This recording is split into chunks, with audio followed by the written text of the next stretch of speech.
before the football leaves you. You look at Ronaldo now and you're like, if I was the next Portugal manager, I'm only taking the job if he is not in the squad. That's the level I'm going to. Here's a thought for you.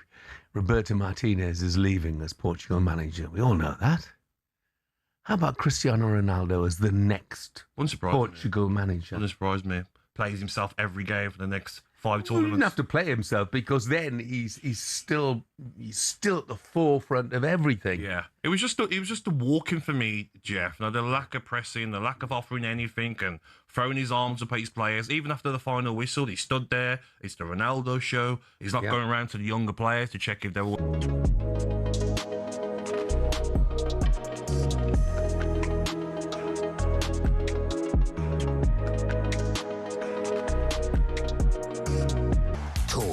Sport. With your latest sports headlines, I'm Matt Hutchinson. Good afternoon. Overturn this. The words of a social media post from the Belgian FA taunting the Yanks after beating them 4-1. But will Mauricio Pochettino stay on as USA boss? I think we build a very good relationship. But now is a moment to see, to assess the tournament. For sure, in the next weeks, we can start to talk if the federation wants to talk. But we know Roberto Martinez is stepping down as Portugal manager following their 1-0 loss to Spain. And Portuguese football journalist Pedro Sepulveda hasn't been impressed by his reign. Roberto Martinez is the worst coach I ever saw in front of Portugal. I don't really understand the decisions. The decisions he make in terms of substitutions are crazy. Worth noting that Martinez has the highest win rate and goal-scoring average of any Portugal manager ever. The loss to Spain also means Cristiano Ronaldo waves goodbye to World Cups. He scored 1 goal from 17 shots at this tournament and created 0 chances. Gabriel Bonglahor has given his verdict on the striker's international future. You look at Ronaldo now and you're like, if I was the next Portugal manager, I'm only taking the job if he is not in the squad. That's the level I'm going to. Elsewhere this Tuesday lunchtime, England may have found a solution to their right-back crisis. Thomas Tuchel expects Reece James to be available for Saturday. Liam Rosenior is back in work. He's been appointed as the new boss of Paris FC. And Novak Djokovic says he's willing to keep suffering as he chases a record 25th Grand Slam title. The Serb takes on third seed Felix Auger-Aliassime for a place in the Wimbledon semis this afternoon. talkSPORT News. We're going to find out the result of Prince Harry's legal case against the Daily Mail later, and 1 million more homeowners will soon be facing higher mortgage bills. Amelia's back at past. talkSPORT weather with QuickFit. This summer, treat yourself to Bridgestone Turanza All-Season 6 tyres with a 25,000 mileage guarantee. Book today at quickfit.com. Conditions apply. Mostly cloudy in northern England and Scotland this afternoon with patchy rain. Plenty of sunshine further south with the hottest weather in the southeast. Get ready to get that winning feeling with talkSPORT Win. This summer, talkSPORT is bringing you live and official coverage of every game of the FIFA World Cup 2026. And to celebrate, we're giving away £26,000 guaranteed. Go to win.talksport.com to enter now, and you could win 26 grand in your hand, tax-free. Enter now, and you could be the next to get that winning feeling, courtesy of talkSPORT Win. Find out how to enter now at win.talksport.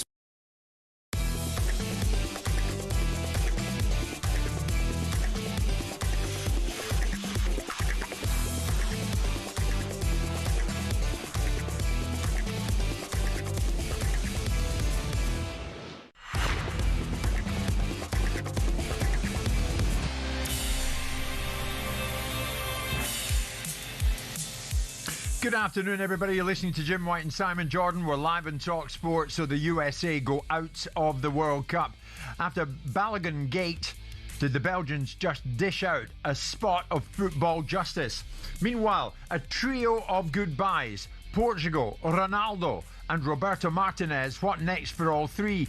Also today, what's worse, the Vatican state of FIFA or UEFA's point scoring? Is today one for the World Cup dark horses? Will Mbappe and the French take down a Paraguayan politician? And Spurs' new competitive era, can they afford it? Jim White and Simon Jordan were live in talkSPORT. So here we are. Another day in studio. Indeed. Here in the news. Are you finding it strange now watching the World Cup from afar? Well, I did a lot of watching it from afar in New York, didn't I? But no. Listen, I mean, it has its own resonance, isn't it? I mean, in terms of watching a game live and watching it on television are two different things, as we evidently know. Yeah. But I'm back. I'm back in the mode of being here. I've just come off talk boxing, so I've done talk boxing this morning. So. Oh, you have? Yeah. So yeah. I'm zoned in. Yeah. Zoned in and basking in the glory of Belgium serving up some proper retribution to the Americans. Well, it was, wasn't it, Simon? For those who don't know, Folarin Balogun, the USA forward, had been red carded in this World Cup and was due to miss last night's game against Belgium. But of course, we know what happened. There was White House intervention regarding that one-match suspension. And what do you know? He was back in the starting lineup. The scoreline, for those who don't know, and I'm sure those listening, there's very few of you who don't know, USA 1, Belgium 4. After everything that went on, Simon, and we'll get into a bit of this, pre-match off the field, did the Belgians really dish out a spot of football justice here, do you think? Absolutely. Yeah. Undeniably. Now, whether they needed extra motivation. I mean, they shouldn't need extra motivation for being in an opportunity to go to the quarterfinals of the World Cup, should they? And they are a good side, despite the fact that people they might have seen their better days behind them. They do have some very good players. So it's a touch of reality for the over-exuberant Americans about their nonsense about how far they're going to go in the World Cup and how good they are. Bit of reality for Pochettino, and I'll see how that inflates or deflates his bubble in terms of the people that are writing checks out to give him an opportunity managing the US team. But absolutely, there's no two ways about it. When you listen to Trump and what he was saying, and I wasn't disputing the veracity of whether he did or didn't say it. I was wanting to make sure that the sources that we had were actually official rather than not. But the bottom line is Trump made some ridiculous comments yesterday. I mean, they are ridiculous comments in the context of sports. When he talks about players being sent off, he doesn't understand what he's talking about. I'm glad you see it this way. No, I see it that way. I did not see it that way in the first place. I just wanted to make sure that what we were hearing and what we were being told is actually the facts of the matter. But it was because Ben stood by it. And the facts of the matter is that Donald Trump. But I still maintain that I don't care what Trump did. I maintain that FIFA's job is right to about the that. standards of the game, not Donald Trump. His job is to do whatever he wants to do, and if people allow him to get away with it, that's up to everybody else, right? But the Belgians served up the right level of football justice, to coin your expression, because the Americans shouldn't have been in a position where their best player, arguably their best player, Pulisic probably is their best player, but one of their best players is put back in a team, and every other team wouldn't have that luxury. Well, that's right. I mean, there has been talk, as I understand it, even in the England camp, Kwanzaa being out. I wonder if he's available now, in view of what happened with Balogun. Well, of course. Of course, other nations are thinking along those lines. The Belgians, quite rightly, are making hay out of this. Nicholas Raskin, midfielder, plays for Rangers in Glasgow. A lot has happened off the pitch over the last 2 days. There was a sense of injustice within the squad, and we were determined to respond on the field. And by God, they did. They won it 4-1. The Belgian captain, Yuri Tillemans. We told ourselves that we had to respond on the pitch. That's what we did. Belgium's national team's official account posted, "Overturn this," alongside a photo of Romelu Lukaku celebrating scoring the team's 4th goal. So in other words, Donald Trump, Gianni Infantino, take the change out of that. 4-1. How do you like that? Mauricio Pochettino had to grin and bear it afterwards. And it was put to him by our own Ben Jacobs, who's been at the heart of this story. Balogun Gate, which is easy for me to say, did it become a distraction? I think we were not good enough today. We don't need to find another excuse. Or I think we were not good enough. Wasn't our day. We didn't perform in the way that we supposed to perform, or show it our quality. But I think all that was happening was around. But I think it wasn't a situation that affect us on the group. You make his response there, it wasn't our day. I mean, I think they probably were affected within that squad, Simon Gannett. Well, maybe. I mean, maybe. They shouldn't be. They're professional footballers. They should be able to eliminate the background noise. But they were getting high on their own supply. They weren't good enough. They were never good enough. And, you know, I had a bet with one of the anchors from Fox that they wouldn't get to the quarterfinals, and I'm not surprised that they didn't. I'm glad it came in, actually, because it was getting close to being actually something I might have to pay out on. But they won't, you know... They're going to pay you. Yeah, well, it's supposed to be a dinner in New York, but I'm back here now, so it's no bleeding good, is it? But the fact is that they weren't good enough. There was a lot of noise about what they were, and it was nice to see the hosts. Let's be clear.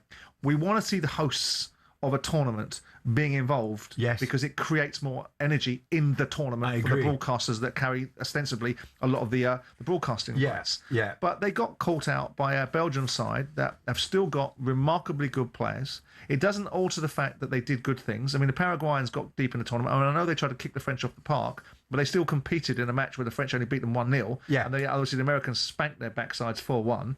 So with due respect to the American team and the framework and the resources they have to pick from, they did okay, but they came up against the Belgian side. And quite frankly, the Belgian sides, you know, I know they want to be offended, but the fact the player was reinserted back into the team wasn't really at their expense. It was a liberty taken by the Americans. But the Belgians want to beat the best versions of the Americans. The best version of the Americans, the Belgians can still beat. So if they wanted to find that additional motivation, then fine. But they also, teams want to beat the best version of the other side. And so with that in mind, I don't know why they'd be massively offended by the reinsertion of Balogun, because they probably think they can beat him whether he played 10 of Balogans or not. I would agree with that. But say Haaland had got sent off against Brazil. Oh, it's a different animal. You bet. Yeah. And say the Norwegians... Oh, yeah. Had made a plea to Trump. Trump comes in and Haaland's reinstated to face England this weekend. Oh, hell would break loose. There's never a case that what happened in this situation is justifiable. No. Because, first of all, the FIFA can jump up and down and defend the fact it's an independent commission, but you shouldn't have been convening an independent commission. There wasn't a process available for that. Exactly. Why was an independent commission convened when there's no process for one to be convened in the first place? And even you chose to, because Trump asked you to. Even amid all this, though, Simon, Trump, who I think I heard say at one stage he didn't know about the red card system, he still suggested unfair. That the referee at the heart of this, Rafael Claus, was a bit suspect. He's the president. These were two great athletes that got tangled up, and this referee, who is a little bit suspect, if you check his past. I don't want to say that because I don't like to create controversy, but very suspect. And he gave him a red card. I didn't know what that meant. I didn't think it meant much. Then I started hearing that means he can't play in the next game, at least in the next game. And I related just that feel. I didn't tell him what to do. I can't tell him what to do, but and I don't believe he made the decision. I think it was a committee that made the decision. All I did was ask for a review. I didn't say you have to do this. This man is a smart, tough man, Gianni Infantino. He's a smart, tough man, and his stock has gone through the roof because the job he's done has been great. See, now we have the length and breadth of it, right? Now we know the full length and breadth of it, right? So now we know the full length and breadth of it. We can eviscerate it because it deserves evisceration, right? When you listen to that, you think to yourself, it's absurd. But again, it takes me back to the position. And Trump says absurd things, but no one disputes the fact that he says lots of absurd things. And that in the context of sport. He's the president. But people say lots of things. Lots of people say lots of silly things, right? But you'd expect him to say something better than this. But in a sporting context, he doesn't clearly know what he's talking about. But I tell you who does know what he's talking about is that snivelling sycophant that runs FIFA. He does know what he's talking about. Yeah. And when you've got somebody that's running the game that doesn't uphold the values of the game and doesn't uphold the integrity of the game and then tells you that you're all stupid and there's nothing for you to see here, right? That's when people should have concerns. Forget Trump. Look at Infantino. But we can't really forget Trump. But look at Infantino. He's right at the heart of the story as well, Simon. Yeah, because it suits a narrative, because it makes more headlines. It's the president. Yeah, but but he doesn't. He's not the president of FIFA. Oh, I know that. But he got involved. So what's the consequence? So how about ending the war with Iran? Make that your job for the day. But in the context of a conversation about the World Cup, Infantino could have said no. Yes. So ask the question why he doesn't say no. Well, not what Trump asked him for. Infantino has reacted. Incidentally, off the back of Trump saying that referee was a bit suspect, Pierluigi Collina, Rafael Claus, the referee, is refereeing at his second FIFA World Cup, having been with us in Qatar 2022. He's an experienced and highly respected referee. Infantino, yes. he get cattle prodded into making a statement as well. Yes, I regularly discuss matters related to the FIFA World Cup with the President of the United States, and on this matter, I did receive a call from President Trump. Just as I received calls from heads of state, government officials, football stakeholders, and business execs from around the world on many different issues. I read the decisions of the FIFA Disciplinary Committee when they're issued. Sometimes I'm surprised by them, sometimes I agree with them, and sometimes I disagree. At the end of the day, here we have Infantino trying to absolve himself of it all as well. In an effort to show that he's being transparent, he's trying to absolve himself of it. Maybe I'm wrong. I just laugh at what Trump said, right? I just think it's laughable, and I think lots of things that Trump says in the moment are laughable, right? Yeah, and I think even his own staff are in the background. Well, Ted Cruz is sniggering, and they're trying not to laugh. Yeah, but the person that has the greater responsibility in all of this is Infantino. Will Infantino and the FIFA brand ultimately not come out of this whole thing undamaged? Depends what the ramifications of it and how far people are prepared to push this and how long people are prepared to go on about it and how much. No one will take them down. Well, again, no, because they can't, because the constitution of the FIFA organisation doesn't allow anybody to do it. But what you can do is you can keep on a campaign of a lack of integrity, of a lack of integrity, of a lack of integrity, of a lack of integrity, because you cannot allow Infantino to be such a snivelling coward. Do you think this has damaged him? Well, I think he's in such a remarkably strong position, and the construct of FIFA is so opaque and so constructed in a way that you don't really understand the machinations of it. Yeah. That's why these organisations like Fair Square, that people should pay attention to, because it's all well and good people having these views about things, but if you really want to have a view on it, inform yourself on it. Now we're fully informed, right? We now know the length and breadth of this discussion surrounding this situation, surrounding this player. Yeah. And most of us are looking at it going, it's laughable what Trump said, but what's not laughable is Infantino has not defended the referee. I don't suppose you can sue the President of the United States for defamation, can you? Because he's defamed that referee. He's defamed him. If someone had said to Trump, you are suspicious and whatever you do in life is suspect, he'd be slapping writs on him quicker than a quick thing from Quickland. $1 billion lawsuit. So I'm assuming that he's protected by presidential privilege. Yeah. But this referee needs to be defended by FIFA. Yeah. And at the same time, Infantino needs to be asked at every available opportunity, at every available press conference, why aren't you upholding the integrity of the game? Absolutely. I agree with you completely. Rafael Claus, the referee in the middle of it all, and you his brother Santa, but you have a case, we think. In the meantime, if UEFA looking on from distance here, and it's very much been a case of 15 love, 30 love, 40 love, game to UEFA. Has it not? We'll get into that next. We're live at 1:20 in the afternoon. Still unusual to me.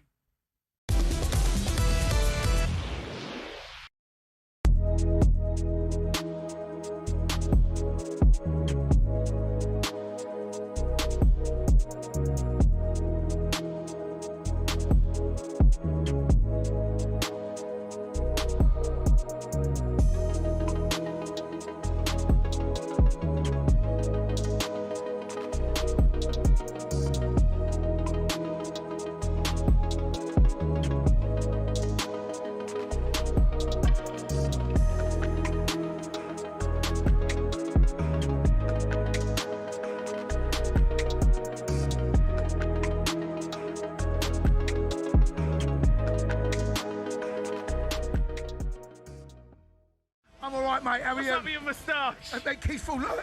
Yeah. What's happening?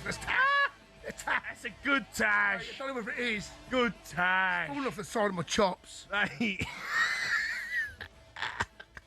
You're kidding me. Honestly, I got the... Oh, dear. Oh, my rat. Mate, sort your moustache out. Mate, I can't help it, Jay. It's all over the place. A little bit like their defence. It's not happening. There you go. There you go. It's a good tash. Jay, yours, mate. Yours looks like... That's Graham Souness. That's Pete Souness. Pete Souness, that, and it mean business. Yeah, it does mean business. I mean business in the middle of the park, mate. Don't be messing with me. Oh, my word. How you feeling? Oh, do you know what? I'm not going to complain about being tired. Forget tired. Tired. Forget that. I'm not complaining. My tash. What's happened to the tash, mate? It's not sticking. Forget, I'm not going to say the word about being tired. No. Because it comes with being a proper football fan. You stayed up last night and you watched that game and you went through the absolute ecstasy and agony in equal measure. You deserve a round of applause. Yeah. You deserve a round of applause, mate. It was unbelievable. That was just unbelievable stuff. Unbelievable stuff. It had everything. That game had everything. Mate, it was pure theatre. It really was. It was, and I've always said football, it's the greatest game in the world, but with live sport, you do get that. But in terms of unscripted drama, football can't be touched. Because what we went into, the lion's den, the bear, it was a bear pit. Yeah, I know. Right? Yeah. Never lie. What's happening? What's happened? Mate, it's offside. Part of your tash is offside, Jay. Yeah. It's offside. Jay, VR's getting involved.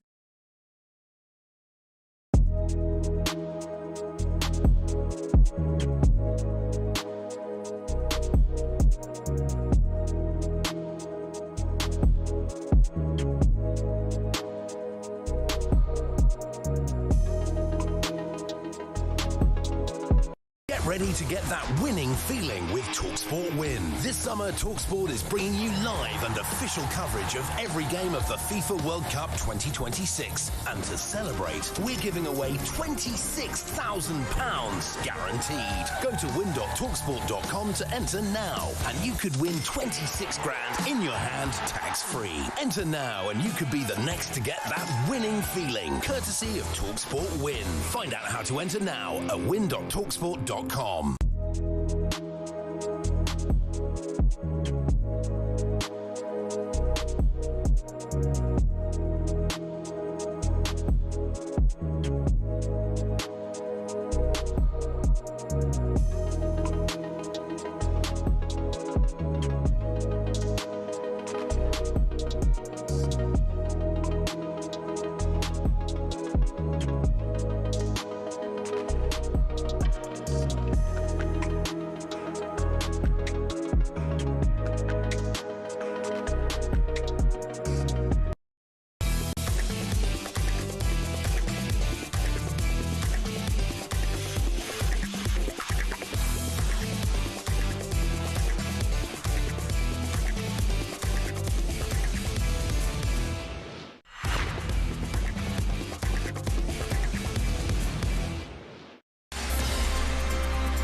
Okay, Tuesday afternoon, July the 7th, Jim White and Simon Jordan. We're live in talkSPORT in partnership with Toolstation. First stop, Toolstation. One of the stops we will make today is in Athens. That's where we will find Rafa Benitez. He's going to give us his take, no doubt, on this World Cup, on Spain getting through last night, single win over Portugal, and maybe who may or may not end up holding the trophy aloft. Rafa's going to meet us. You and I bumped into him not that long ago, didn't we, at the airport? And we've kept in touch. On the way to Scotland in October. Was it then, was it? Yeah, he was heading off somewhere. Now no longer in charge of Panathinaikos. I've got some Greek friends, and I was talking to them. They're big Olympiakos fans, actually, and they were talking about his achievements at Panathinaikos, and they were telling me about 6 weeks ago that they thought that he was going to get the bullets. Right. Which he's now subsequently got. Well, maybe I don't know, in a certain way, I might be able to ask him what happened there, and we'll see what happened. But Rafa will be joining us for the top of the hour, Luke. Yeah, but 2 o'clock, he'll be joining us from Athens. So here we are. We know what's happened with the USA, Simon, even with Balogun in their ranks, who shouldn't have been in their ranks against Belgium. They lost, and they're out. They're out of their own tournament. But I totally agree with you. It was important that the USA went deep in it, so that would maintain quite a level of interest out there in the World Cup itself. But what is worse in all of this? FIFA's Vatican State mentality, if you like, or UEFA's point scoring? Because ever since this World Cup got underway, it seems UEFA in the background have been waiting to pounce. Like when Infantino spoke at an early media conference about ticket demand for the World Cup. Well, I'll get to the UEFA aspect of that in a second, but this was Infantino. The demand has been unprecedented, but not unprecedented by a little bit, but unprecedented by a factor of 10 or more. The number of ticket requests we received has been absolutely incredible, and I want to start there as well by thanking all the fans who bought a ticket, who are buying tickets. When we put these tickets on sale, they go on the secondary market, which is absolutely legal here, and they are sold for a much higher price this certainly shows that the prices were accurate in terms of the way they have been determined. Many fans saw that differently. No, the prices are through the roof, and this is indeed the most expensive World Cup ever. So, Simon, in the background, UEFA listened that day to Infantino, and then further down the line came out with UEFA has committed to a clear and consistent pricing structure from start to finish. No dynamic pricing, reinforcing its fan-first approach, already successfully implemented at Euro 2024 and several other tournaments. So they jumped on that. Well, they would do, because the governance in Europe is different to the governance in the US. So they can make that distinction quite easily. But the fact of the matter is, whether you've got two arguments, you've got a moral argument and you've got a legal argument. Yeah. They are legally obliged, UEFA, to adopt a policy which enables tickets to be sold in a certain way and not resold. The Americans, as we know, because we've seen Todd Bowley do it at domestic level, don't have the same commercial laws. Yeah. So commercial disciplines will deploy. So let's see if UEFA had the legality of the laws changed, the construct of the laws changed in Europe, if they would then take the holier-than-thou position that they're taking now. I get that. But UEFA waiting, it seems, for every opportunity. Another one came along when the Somali referee Omar Artan arrived to officiate at the World Cup in the US, was turned around, put in a plane and sent back home. There was an outcry about that in a very big way over in that part of the world and in Somalia and in the media. UEFA opted to appoint him for the Super Cup final after he was denied entry for the World Cup due to visa issues. And now he will officiate in that UEFA Super Cup final, which will involve Aston Villa. UEFA President Alexander Ceferin, Omar Artan is an excellent young but already experienced referee. Football is made to connect people. UEFA wants to show its respect to Omar and his outstanding officiating skills, which had earned him such a prestigious nomination. And then, ultimately, with what we saw in the last 48 hours, Balogun getting reinstated to play for the US against Belgium, and there was an outcry about that. Trump getting involved. Well, we know what happened there. UEFA came out in no uncertain terms. When the certainty of rules is no longer guaranteed by its guardians, the integrity of the game is at stake and the credibility of competitions undermined. We express our disbelief at such an unprecedented, incomprehensible and unjustifiable decision. So when all's said and done, Simon, you get back to square one. FIFA versus UEFA. Are UEFA disingenuous to position themselves as a good guy between the two of them? Well, I suppose they will make the argument that there was European teams competing in the World Cup, and it's their responsibility to speak out when such a circumstance finds itself visiting a consequence on the European side, in this instance Belgium. They are like the sort of adopted little brother that you don't want, that's got something to say for himself and you don't really want to listen to it. I think it's an interesting phenomenon because they are not without faults themselves. This is the same organisation that doesn't like any competition and wanted to outlaw any competition. If any players deemed it appropriate to play in legalised competitions potentially, they were going to ban them from playing and ban them from playing domestically and internationally, which was a wonderful position to have taken from an organisation that supposedly encourages competition. And I also don't like the fact that they are a monopoly without any challenge. Are they right in the things that they're saying? Well, to some extent they're right. Yeah. There's always nuance and context. Yeah. They do have European sides in there, but it also makes them look relatively small-minded, that they're waiting for a bigger organisation to keep on failing so they can keep whippersnapping at the heels. So from that point of view, I don't admire them for doing it, but are they right in what they're saying? Probably. Yeah. Probably. And again, on each aspect? Well, the Somalian referees, they are just grandstanding. They're just grandstanding on that basis because there's a discussion to be had between the American authorities, the transparency of that situation and why they had to do it and what the European authorities might have done if they had the same information. Because, you know, people running around with relationships allegedly with terrorist organisations should be considered in a certain way, in the same way that the Iranian authorities who run around for the last 10 years telling everybody deaf to the Americans should also be considered in a certain way. And we don't have that challenge. So it's easy to sit on the sideline and make observations when you're not put to those questions, when you don't have the same challenges. Yeah. And they don't have the same challenges. So you think this is too easy for UEFA coming out? If the laws in Europe allowed for dynamic pricing and reselling of tickets, would we do it? And would there be a discipline that's done commercially? I bet you we would, because let's be honest about it. Look what they've done with the European competitions. They've turned elite competitions into, can we fill the space with as many competitions as we possibly can, because it's all about money. Yeah. So it's all about money. Right, so it's all about money. So we accept it's all about money, but in this instance, it's not all about money. If the ticketing pricing was allowed to be ratcheted up in UEFA competitions, I bet my bottom dollar they'd do it. Right. But they can they can sit there going, well, we don't do it. You don't do it because you're not allowed to do it. Yeah. Whereas the Americans are allowed to do it. Maybe we should get Infantino and Seferin and do a bit of arm wrestling. See who's got the stronger arm. We'll see what happens on that one. FIFA have got the stronger arm, haven't they? Yeah, I suppose so.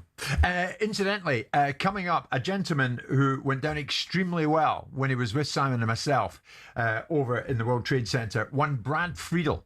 We found Brad. He's going to join us very shortly. Stay with us. 1:30 on a Tuesday afternoon.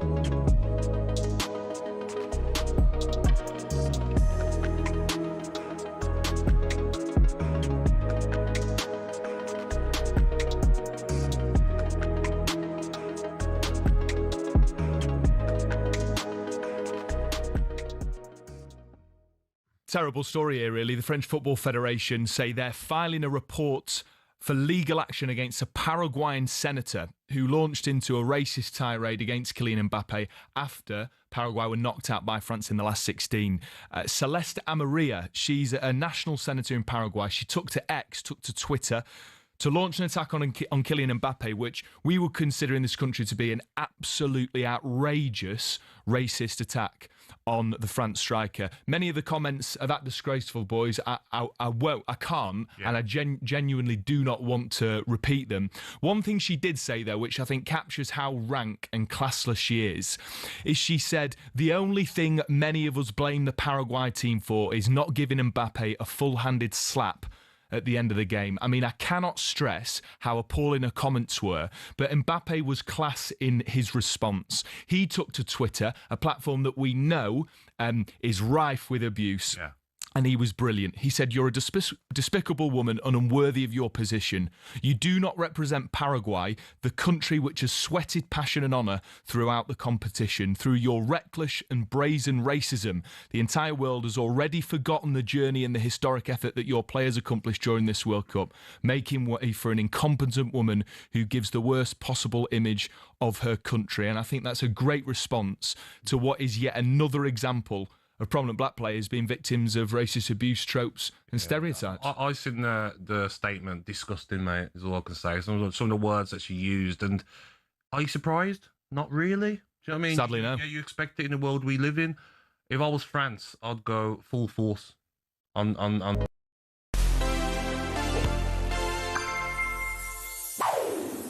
Total football, tiki-taka, the Gegenpress.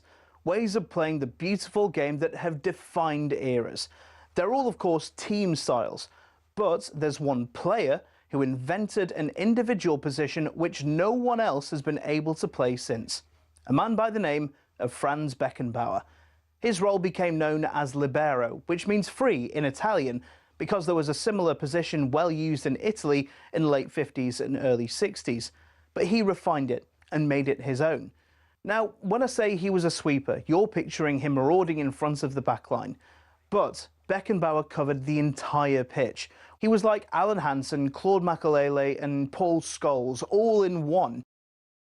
Despite his success at club level, though, Beckenbauer was told to play as a more traditional centre-back by the West Germany manager Helmut Schön at the 1966 and 70 World Cups. After years of begging to be set free, Schön relented. And in 1974, Beckenbauer had the tournament of a lifetime. His libero role was put to the test when he came across this lot in the final with their total football. West Germany won, and Beckenbauer had this moment of pure joy. His style hasn't been replicated since. Players have tried, but it's testament to just how good he was that no one's even come close.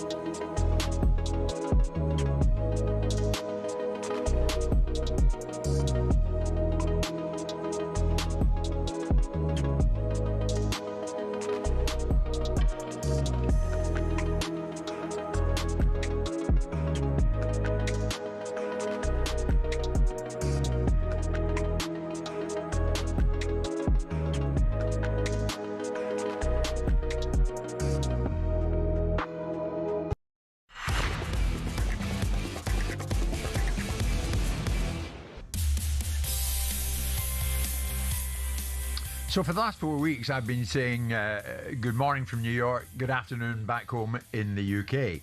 So it's good afternoon here in the UK, but good morning to those in New York. And back in New York, a man who was capped 82 times for the USA, of course, played much of his career over here, Liverpool, Blackburn, of course, that we know all about him, Brad Friedel. He joins us live from New York. Mr. Friedel, how do we find you? Very well, very well. Jim, Simon, how are you guys? We're very good. There he is, Mr. Friedel. Nice to see you, mate. Nice to see you too. Good stuff. Right, that was good. Let's get that all over with now. The USA. At least you did. At least he didn't say howdy.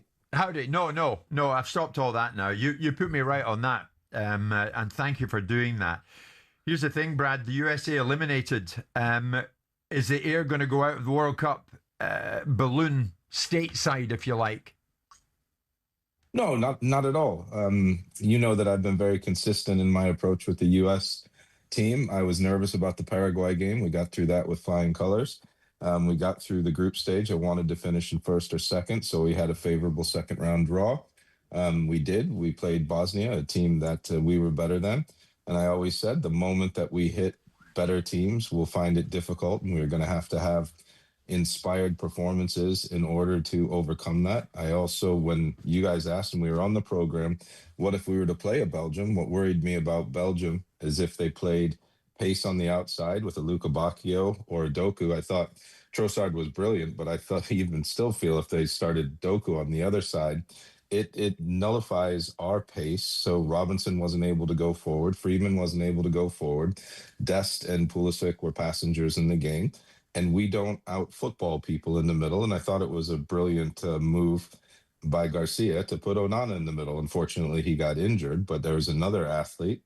And that's unfortunately where we are. But I'm still proud of the players. I'm proud that they got into the round of 32 and won. There's a lot of support here. And the supporters of the other team the other teams aren't going away. It's still going to continue to be a brilliant competition all the way through to the final. Right. So you don't really see it as any kind of reality check for the American team? Only the people that were getting carried away. I've been in your studio, Jim. You know exactly what I thought of the U.S. team. I sat next to Greg Berhalter. I sat next to Kyle Martino. I sat next to you and Simon and whoever else was there. I said the moment we play the bigger teams, we will have a hard time beating them. Yeah. I don't think we put up a great fight yesterday, which I guess is a little bit disappointing. And I think Belgium had a little bit extra to play for, and you could see in the celebration after Lukaku's goal, and they did the Trump dance. But they were excellent. That's the best that Belgium's looked in the tournament, and they made us look the worst in the tournament that we've performed. What's the score report on Pochettino? I mean, the expectations going into this tournament, the momentum being created as a result of it, the background noise is all part of a tournament. But what's the score report on Pochettino's achievement? Well, right now, he's a little bit fortunate that all the Trump stuff went down, because most people are blaming Trump for getting Belgium lifted up, from what I've seen this morning. I think they saw Mauricio's frustrations on the sidelines, and I think they sympathized with him because the team wasn't an in-your-face, energetic, athletic team. I think over the next 48 hours, we'll start to see some of the other, get a clearer opinion on what the fan base and what the punditry base feels like. But at the moment, it's not really reflecting negative on him. Well, okay, well then what's your score report on Pochettino? On me, I think he had to do one thing when he came in, and it took him the better part of a year to do, and that's change the mentality of the players coming into camp. And I think he achieved that. I think he's going to have to drop a couple more and really make another statement if he ends up staying for another 4 years. And I think he did exactly what was expected, in my opinion. Simon, I don't think that we were going to get up, if we won this game, then I think we lose to Spain. That's how I thought. Absolutely. So I thought he did exactly what was expected to do. I think he overachieved a little bit by finishing first in the group. I didn't think we would. I thought Turkey would, and Turkey fell flat in this tournament. It was he. I guess if you wanted to go on any kind of a negative approach, he did not get a lot out of Christian Pulisic in the tournament. 45 minutes of football. In the Paraguay, then there was an injury, but then the Bosnia game and then yesterday, I mean, he conceded 11 turnovers in the first half alone, and then came off injured. You want as a manager to get the best out of your best players. So, that's an area that I would probably look at if I were him and if he was staying on. But other than that, Simon, I think he did everything that was expected. Brad, do you think Trump's involvement in the Balogun situation put pressure on the US and Balogun and motivated the Belgians? Going into the game, I would have said no on the Americans, but after, when I saw Balogun go up very respectfully and very gentlemanly to Garcia and basically, shake his hand, congratulate him, and it looked like he was almost apologizing for all the stuff that went down and saying it wasn't me. I think it probably did weigh a little bit more. I think it definitely geared up the Belgians. Again, you can tell by the celebrations, but then you see the FA, they put straight out on their site 4-1, overturn this. I mean, I think there was a lot going on inside their camp, and I think what went on the 24 hours before the game, I think we woke up one of the giants, and we were the ones that were playing them. That's the thing. I think to an extent, Simon, it ultimately backfired on the Americans and probably heaped a whole bunch of pressure on Balogun himself. Yeah, I mean, I would suggest, and shows you're indispensable. Yes, I would, but I would also suggest this idea that Trump acted alone. I would imagine that US soccer were complicit in this as well. And I agree with you, Simon, 100%. There's no way they didn't know what was going on. Exactly. So the American team and Balogun, obviously is an unwitting pawn in all of this. Yeah. But Pochettino's sort of shrugging his shoulders, because really and truly, if the American team had said, "Look, leave it alone. Look, we accept the fact it's a bad decision. We understand the parameters of the decision is not into our liking, but let's leave this alone." They didn't. Trump opened his trap, and everyone went, "Well, we can weaponize this. Go on then, President. Away you go." Yeah. Right? Yeah. And as a result of it, the player gets manipulated into circumstances, gets played, but I still think, I don't know what you, Brad, I still think that the Belgians would have beaten the best version of the US anyway, which was the best version they put out. I think they could have. That. Like people think that some people over here think that I would talk negative by saying that. It's not negative. Half-empty glass, Brad. I've got my coffee's gone. I need another. It's just where we're at. I mean, we're still not a footballing nation. We're a growing footballing nation. Right. We haven't had our golden generation because the kids don't wake up everywhere in the United States wanting to be football players. They want to be NFL players and baseball players and basketball players. But we're growing, and we're growing every week, every month, every year. And it's incredible to see where we've come from 94 till today. So I think there's been a huge amount of progress. But when we play the big teams, everything needs to align for us to be able to get a result. All sorts of speculation, Brad, about what Pochettino may or may not do now. He was asked about his future. This was his response. I think now, because we were talking with the federation, is about to rest a little bit, to think, to have conversation, and then see what the decision is from the federation and from us. But I am so happy. I think we build a very good relationship, but now is not a moment to talk about that. I think Now is a moment to see, to assess the tournament, and for sure in the next weeks we can start to talk if the federation want to talk. Okay, so let's talk when the federation want to talk. What does Brad Friedel think? Would it be your wish that Pochettino carries on? I would like him to stay, yeah, because there's a huge mental cultural shift that needs to happen, and we need people that are willing just to make decisions based on what they see with regards to footballing consequences, not anything to do with publicity, not anything to do with public relations, not anything to do with who's sponsored by whom and things of that nature. So I would love to see him stay for another 4 years. I'd like to see how he does through a qualifying venture because it'll be more difficult to get to the next World Cup. Well, that's if they don't expand the teams again, but it should be more difficult to get to another World Cup. And I would like to see him help grow U.S. soccer for 4 years. That would be him for roughly 6.5 years, and I think it would do a world of good for the country mentally, because that's where we're at. We need to get a different mentality into our players.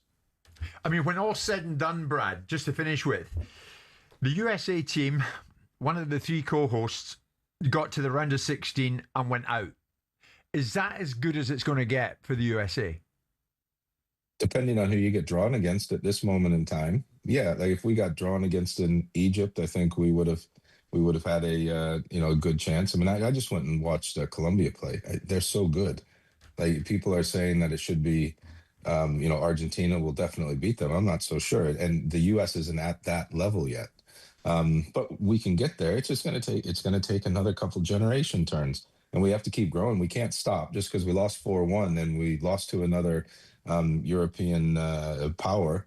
Doesn't mean that we're still not growing. We got to keep grinding. We got to keep trying to grow the sport, and we got to try to get to the point where we can get to quarterfinals and beyond. You have to take it step by step, but there is still, on the development side of things and individual player side of things, there's still a lot of work to do. Do you see me? I think that I'll be surprised if Pochettino stays. I think the reason for him staying will be based upon the opportunities that might present themselves to him going forward. But we've had some European press writing about their belief that what's happened with Pochettino in terms of external funders coming in and funding Pochettino is sort of fundamentally wrong. It takes international football into the sort of, it's called clubification. It takes it into an area where you're now doing what you do in domestic football, which is those with the most money are the ones that can achieve things. I think that's a slightly unfair analysis because the Americans are behind the curve in terms of better countries that are seeded more in the mechanics of football. What's your view? Do you think US soccer now is in a position to fund its own opportunities in terms of not needing external investors to be able to put his manager in a position where they can get the best managers in class? Well, they're definitely going to have a larger bank account right now based on the World Cup. Yeah. But what I would say to that, the United States has something, and the federation is set up as a nonprofit 501c3 program in the U.S. So if you're a big donor, you donate the money, you also get a tax benefit to that, a tax write-off for that. So it's not as if someone's fraudulently giving money to do it like an underhanded in an underhanded manner. And then once the money goes to it's supposed to be a non-solicited. I think what the attitude is, Brad, is people are saying everyone else goes through the routine of building out their football framework. The French built their football framework. England have got the St George's. You built your managers, you build your leagues, you build your football teams. You earn the right to be in a position of great influence. Whereas the Americans now are coming along and saying, right, well, we'll turn this into a commercial venture, irrespective of whether it's an offset and tax. And the morality of that, I don't happen to believe that's right. I think you're coming from a different position. I don't think there's a morality issue with it, and we have just built our training center, and we're behind in that. We could have and probably should have built our training center 20 years ago. But the infrastructure in U.S. has grown considerably, Simon, as you know. Yeah. And the way that they're doing their business, I don't find it immoral at all. I think there are donors and people out there that are just seriously trying to grow the sport, but I don't think that they're trying to do it in an immoral way at all. You want to throw one more? No, before he leaves us. I was just going to ask him. I mean, obviously, with Brad, we spent a lot of time together talking about England. You would have watched them on the weekend. Oh, brilliant! Yeah, Hey, Simon, this is the other thing that I said. You know that I was a Pickford fan before the tournament, and yeah. I thought he was magnificent. I think the one thing that was lacking with England, as we've also spoken about, was showing themselves, which is the most important thing. It doesn't matter about showing us, but showing themselves that they could have an incredibly resolute defensive display, and they did that. So now, could they beat a Spain in a one-off, in a France in a one-off? They could. France will be incredibly difficult because of how good they are going forward. But that was really great to see from so many adverse situations in the game, from the climate to the delay to the altitude to the sending off to playing in front of 87,000 Mexican supporters that all want you to lose, to the elements, to everything. I thought it was brilliant. Really, really top stuff from England. Brad, good stuff. We thought you were brilliant when we were with you, and thank you for being with us again. Brad Friedel, Jim White, Simon Jordan, in partnership with Toolstation. Fast Track delivers to you from 30 minutes. First stop, Toolstation.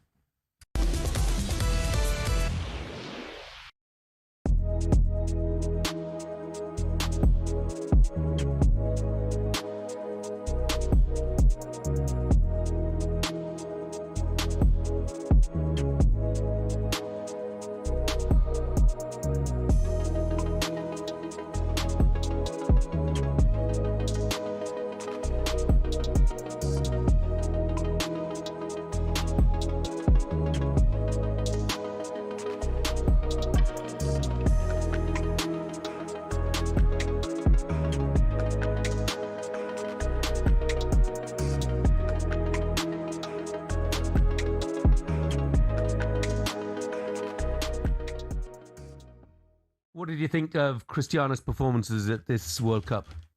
Well, listen, to be honest, take away the performances. I'm just on because I'm annoyed at Gabby for calling him a disgrace, to be honest. I think it's bang out of order. I think what he's done in his career, he's earned the right to be there. Really?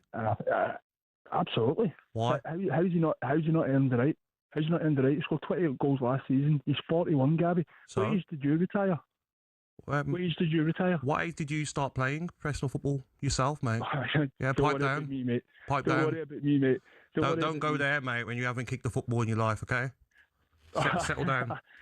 Brilliant, mate. Yeah, I know what it's settle about. down. Don't worry about that. Settle down. No, you're a disgrace for calling him a disgrace. No problem. Honestly, No, it's unbelievable. Look, in fairness, Jack, we stood up for Cristiano. He said he had a wonderful, marvellous career. Nobody earns the right to play at a World Cup finals at 41 just because what you've achieved in the past. No one stops time. And you could see him last night. I mean, he was doddering around in attack. He could not raise a gallop.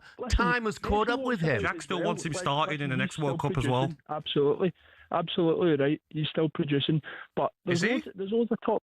No, I'm saying Messi walks about, but he's still producing at the World Cup, which is fair enough, right? Yeah. But to say that he's not earned the right, he hasn't. He is a phenomenon. But he's not anymore.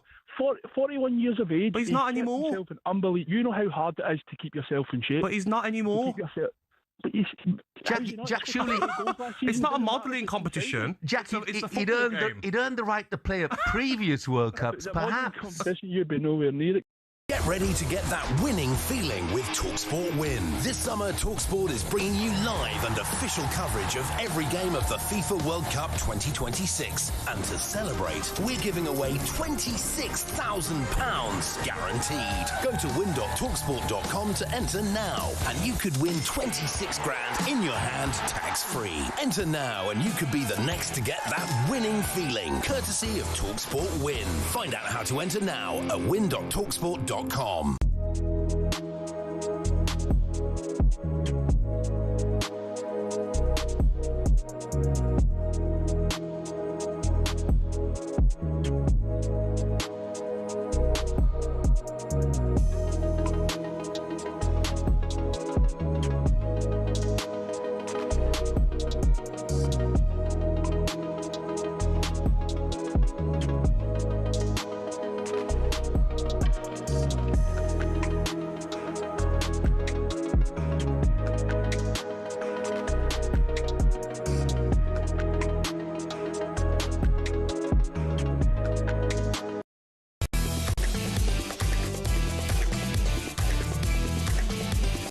playbook with talkSPORT Bet. Download the app or visit talksportbet.com for all the latest odds and offers. 18 plus gambleaware.org. Time to look ahead to the day with talkSPORT Bet and their ambassador, the very popular Ryan Douglas. And you are. I was speaking to a couple of mates last night, Ryan, who were saying he's a proper broadcaster, that fella. So there you go. There you go. Thank you. What do very they much. know? Here we go then. Where are we going with it? Messi in Argentina. Yeah, it looks like the bet, if you are in the camp that you think that Argentina could do it and could go all the way, the top goal scorer to be Messi, and Argentina to win the tournament is still 6-1. So that is a good price. As I say, if you were convinced by the Argentinians, or you think that Messi could grab them by the scruff of the neck and get them there, 7 goals Messi's on. In the last 13 World Cups, he'd have already been the Golden Boot winner for 10 of them. So he really has that effect on that nation. But it has been the cup of the superstars, Jim. So do Egypt to a bottom of the betting, by the way, 200-1. I know we're not expecting them to win it, but they come up against Argentina today. Does Salah and does Egypt, do they have enough to go one round further past the Argentinians? Simon, I remember you saying you were unconvinced by them. You're impressed by them at points, but unconvinced they'd go all the way. Argentina? Yes. Yeah, but that's a different question of whether it'll be Egypt. So I think they'll be Egypt, but whether they'll win the World Cup is a wholly different discussion. What's interesting is what I said at the beginning of the tournament. I think the Golden Boot will go to someone that scores 10 plus goals. And I think that's likely to be borne out, because if you're looking at the goal scoring regime, I mean, obviously we've got more games, so there's always going to be more goals if teams are in the competition longer than previous competitions, because you've got 50% more teams. But notwithstanding that, you're still seeing strikers scoring goals like it's going out of fashion. Whenever you ever seen in the history of football a striker, an English striker, certainly going into a World Cup with 72 goals in a season, it's just ridiculous. Fancy Messi to score against Egypt, that's for sure. Yeah, absolutely. But maybe not just one. Yeah. You want to talk about Newcastle, and why wouldn't you? Exactly. Well, Tonali is the news, isn't he? And is proven to be the marquee signing for Spurs. I don't know whether his ambition is to play for Spurs or whether it's the money. I'm sure you could read between the lines there, and my opinion on it. But we're talking about Guimaraes, his previous now midfield partner. His next club and whether he's going to leave Newcastle is coming up to debate. And talkSPORT Bet are offering a market on that. Currently, Arsenal are the favourites to sign Bruno Guimaraes. Of course, he missed a penalty for Brazil, didn't he? But I'm sure that won't put clubs off. He's currently 5-2, and you compare that to second in the betting. That's 10-1. So Arsenal are the favourites to sign Bruno Guimaraes. But how do you factor that into your thinking as Newcastle, that you're recruiting players and you're always the bridesmaid and potentially never the bride? How do you factor that into your thinking? That is a fact. That's where Newcastle are, Simon, isn't it? We've established the same way that 90% of the clubs do, because it's the nature of the beast. There's only 6 or 7 legacy clubs in this country that are going to draw people away from them, and Tottenham shouldn't be one of them, quite frankly. So there should be incredible consternation that Tottenham are able to take a player like Tonali. I mean, Tottenham have broken their arms off at the wrist by paying them 100 million quid and a player 300 grand a week. Yeah. So it gives you the reasons why they've gone to Spurs. Yeah. But if you're sitting there and you, like Arsenal, and Arsenal take your player, you are like 90% of the clubs in English football behind the 8 ball when that comes along, because the legacy clubs, Liverpool, Manchester United, Arsenal, they take your players in the same way that Madrid come along and take Arsenal's players and Liverpool's players and Chelsea's players, because there is an established pecking order. The difficulty for Newcastle and the challenge for Newcastle is, what is their ownership doing? Because this is the only Middle Eastern ownership that seems to want to be a poor relation. Here's the thing, Roberto Martinez out of there for Portugal. Who's next? Well, this is it. In true football moves fast fashion, I asked talkSPORT Bet to price this up for me, the next Portugal manager. But it seems like the traders weren't having it, because Jorge Jesus is next in line, and they feel like that is all but done. So I couldn't get a price on it. But I've looked at his I don't know if you guys have seen his previous record, this manager. I think he's had about 20 clubs that he's managed. Benfica was the biggest stint. I think it was 2009, 2015, but it tends to be a year here, the year there. He just managed Ronaldo's club, so Ronaldo could win the league. That was one of his big motivators of it. Is Portugal, case in point, recruit outside of your nation for your manager? I know we're starting to see that now, but if the Portuguese pool of managers isn't vast, is that case in point? Do it. Just go for the best in class. Yeah, I would think. I don't know. You make the argument. Was the guy that won the World Cup for Argentina, was he best in class? You know, you've got players in your team that should be able to lift you to greater heights. And what is the management role? I mean, when you've got countries like England, where there is a unique perspective because the media interest and the intrigue around the England team and a constant perennial underachieving, and the scale of the game in England and all the expectation because of the domestic powerhouse that English football is, it brings a unique phenomenon like managed Man United. It comes with a different bag of tricks attached to it. Portugal, whilst a major nation, doesn't quite have that same... No, it doesn't. It does get elevated because Ronaldo's been arguably the best player in the world for such a long period of time that Portugal has been elevated. Now, I know you can go back to the 1960s and say, well, Eusebio was the best player in the world. But football was different then, and so was the way it was broadcasted. So I don't know what they... I mean, we had Carlos Carvalho in here the other day, who's a perfectly decent manager that spoke to in my view, very well. Yes, you know, about the state of football. I think there's an element of look at the players they've got, and you have to ask yourself why they haven't done better. I mean, there was a time Graham Souness managed Benfica. Yeah, imagine Souness managing them. Ryan, well done for getting round train trouble from Birmingham. Oh, honestly. Now do it the other way going back. If I could get prices for the trains to be on time, I wouldn't even want to. I wouldn't even want to attempt that market. I could go on a rant for 15. I could use my slot just on the trains here in the UK. Let's do that tomorrow. That was a look at the odds thanks to talkSPORT Bet 18+, gambleaware.org. The Playbook with talkSPORT Bet. Download the app or visit talksportbet.com to see all our latest sign-up offers. 18+, gambleaware.org.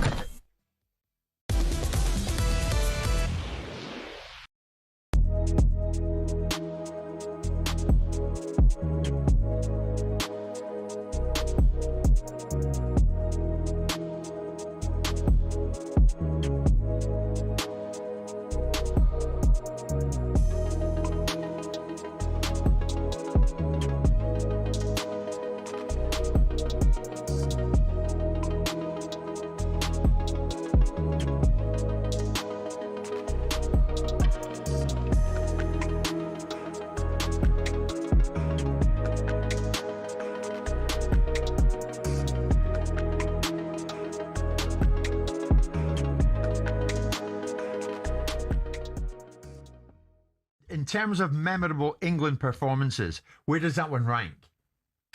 Well, listen, because it's a World Cup and because there's so much expectation and because people know that they brought in Thomas Tuchel to win the World Cup, because Gareth Southgate created a legacy of teams that have been in tournaments that have gone deep now, and the English disease of not qualifying for tournaments, or when we get there not being very good in them, has sort of been slain, albeit we know that we weren't good in the Euros, but we still got to a bloody final. So the idea that the feeling about English football internationally now is on a different scale. So I think it ranks up there. I mean, you've got to factor in the opposition.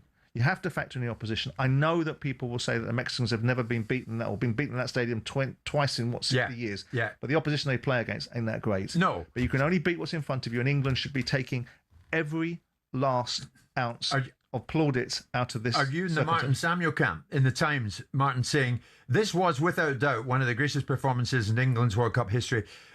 This century at least, maybe all the way back to 1966, it's hard to put any one result ahead of it. I mean, I'm slightly different from Martin Samuel. If I say something, I can debate it with people, not have to worry about going to a studio because I don't want to go in and debate it with them. So I have a different view on what I do and say and what I don't write. But I think there's a lot to be said for that. Yeah, I mean, look, we are very jingoistic at times. We're very prone to getting ourselves into situations where we say things that, that some subsequently we wish we hadn't said. But you look at it and you think of the performances in recent times, and I've been in the position of saying, who have we beaten that we shouldn't beat? Now, I think we should have beat the Mexicans. So I'm not trying to be a miserable sod. I think we should beat them. The only thing that would have beaten us was the occasion and the expectation and the altitude. The altitude didn't play any factor, did it? No. We managed our way through that easily. The players managed, with due respect, the players managed the expectations and the...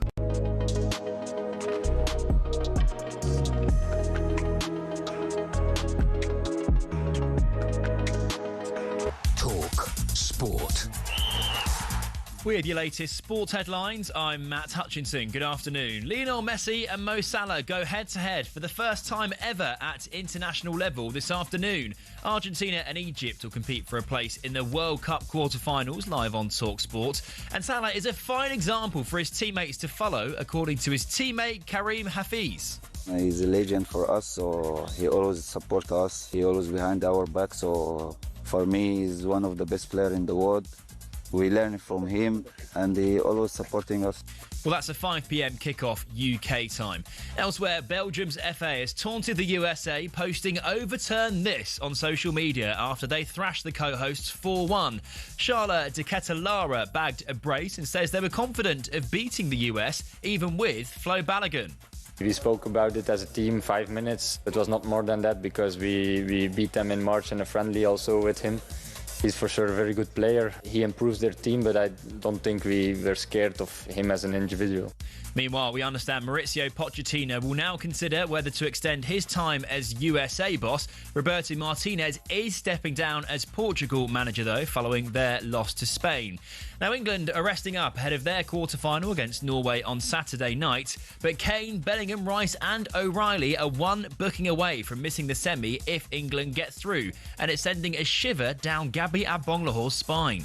I've liked the referees this tournament. They took no nonsense of anyone, but sometimes you can get a yellow card where you don't deserve it.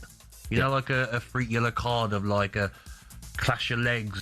Away from the World Cup now, and Liam Rosenior is the new head coach of Paris FC. And today's action is underway at Wimbledon, with Yannick Sinner as set up in his quarter-final against Jan-Lennard Struff. Jessica Pegula is a break-up against Coco Gauff. talkSPORT News. Nigel Farage is about to make a statement about what he's called his future in public life. And Prince Harry will hear the verdict of his legal case against the publishers of the Daily Mail today. Amelia's back at past. talkSPORT weather with QuickFit. Heatwave outside, oven inside. Stay cool this summer with a free aircon check. Book online or visit your local QuickFit today. Mostly cloudy in northern England and Scotland this afternoon with some patchy rain. Plenty of sunshine further south, with the hottest weather in the southeast.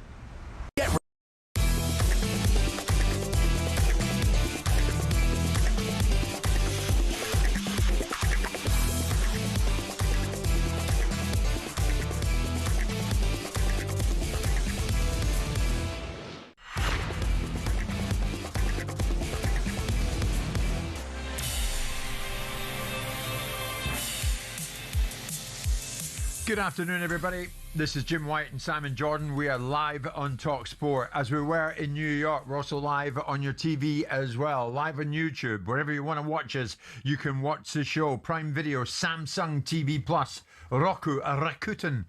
All these places you can find this show. I'm delighted to tell you, and many people out in New York now doing that on a daily basis. Over in the US, the reaction to the show was amazing. Absolutely humbled me, and I'm thrilled about that.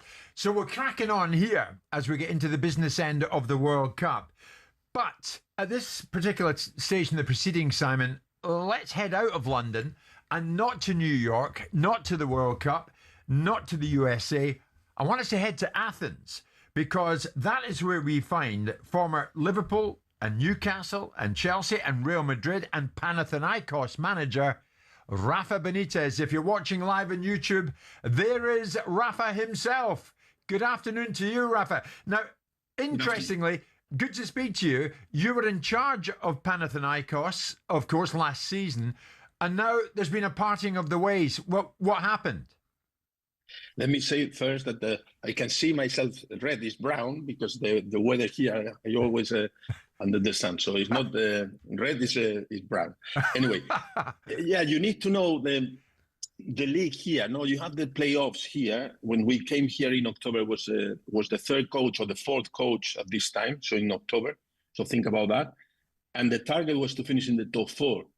And then we started, we were seventh, and then we started doing well. They told us, forget about the Europa League. We finished in the Europa League in the top 8. That was the best result in the last 16 years. We were in the semi-final of the Cup, and we finished fourth. But we were doing so well. We were the best team in the second part of the league. We were doing so well that they changed the targets. Yeah. So when we went to the playoffs, you start the playoffs with the point that you have in the league. That was minus 11, respecting of the other teams. And then they wanted to win, or they wanted to finish second. And as soon as we lost the derby, normally the derby against Olympiacos is massive. We lost the derby and they panicked and they changed their minds. And even if we signed 5 players, young players in January, they changed everything. And then they start the new project like every year. So they have around 8 coaches in the last 3 years or something like that. Right, right. So it's quite complicated, but anyway, it's a great experience because, to be fair, the fans and even the president, they were fine, but it's the way that they work here in Greece. They change coaches all the time, and they are not patient. I think it's also the same around the world. Okay. I get the impression, though, that you would snap up. If the right offer came along back here in England, you would take it. Would it be right? No, I am it's not easy, when you have been. I remember that I was in Liverpool for 6 years, Newcastle 3 years, and Chelsea 7-8 months, and we were successful in all these projects. But it seems that people has no patience now, and there are not too many teams in England in the Premier League that would say, "Okay, I will go for him," because now they go for the young coaches that they play progressive football, these kind of things. But we are ready. We are ready for another challenge, and then we are considering not just the Premier League, the Serie A, any league that if you can stay around Europe will be fine. If not, you have to think about maybe a national team or maybe another project. But to be fair, we are ready again because we have been working on football all our lives and we enjoy that. Of course. I'm keen to get Simon's view on this, but Rafa, I'll put this to you. When you say there's not a lot of patience around in the game anymore, do you mean amongst fans or do you mean amongst owners? I think owner, you have a lot of funds now. The average period is 7 months now for a coach in a lot of countries. So 7 months, you don't have too much time to prepare anything. I remember when I signed for Liverpool, I signed a 5 years contract and they told me in 3 years we want to compete. So imagine now in 6 months. So here is an example. Now we did everything that we have to do to improve the team, to sign young players for the future. But if you cannot win against Olympiacos in the derby and you cannot win the title, then we need to bring someone else. So it's very common, and it's a little bit sad, because when you work seriously, then you need more time. But okay, football is changing a little bit. Of course. Or a lot. Has it always been this way, Simon? Well, there's an orthodoxy that football managers need an inordinate amount of time to be able to create outcomes. I'm of the camp that you give people enough rope they can run with or they can do the alternative with. If you're going to fail, I suppose, fail fast. And it's not just the case of results. There's also people that you look at the perspective of believing the future is going to be better. Now, I know what Rafa's saying about the uniqueness, because I was with some Olympiacos fans, and they were talking about the nature of what was going to potentially happen to him about 2 months ago because of the rivalry between the two football clubs. And because of that, it does play into it. And you do have, you have people like Marinakis in football that do react very quickly. Yeah. But if the rules of engagement are you've got to be effective quickly, yes, then you've got to be effective quickly. Any other business in the world which is made up of human beings, whether it's sport or commerce, if you don't see a material change or a belief that the things are going to get better, then you get changed. In a year's time, if someone running a bank that's been tasked to turn it around relatively quickly or running any commercial business, and the impact is that they haven't done much better, then this nonsense about people need time, you need more time to keep on potentially failing and not achieving what people anticipate you're going to achieve. I'm not saying that's the circumstances concerning Mr. Benitez here. I'm simply saying that this idea that football managers have, that they get this inordinate amount of time with inordinate amounts of money, inordinate amounts of support, but there's always a built-in reason why they didn't quite do what they should have done. I think that's fair, isn't it, Rafa? I know you've been listening. No, yes, I agree with him. So I think you have to perform. But in this case, remember what I told you. I was the 4th coach in October. So we did what we have to do. We signed a lot of young players for the future, and we were the best team in the second part of the league. No, but that's why I didn't make it specific to you. I said in this situation. I know.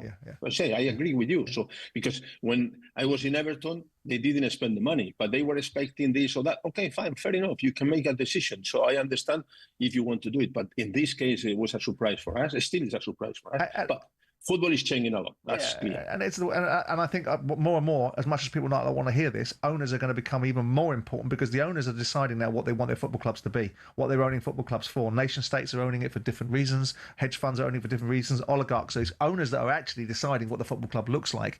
For you, at this stage in your career, with all the history of all the teams that you've managed, do you look at a project like Mauricio Pochettino took on with an emerging nation like the Americans and go, I wouldn't rule that out?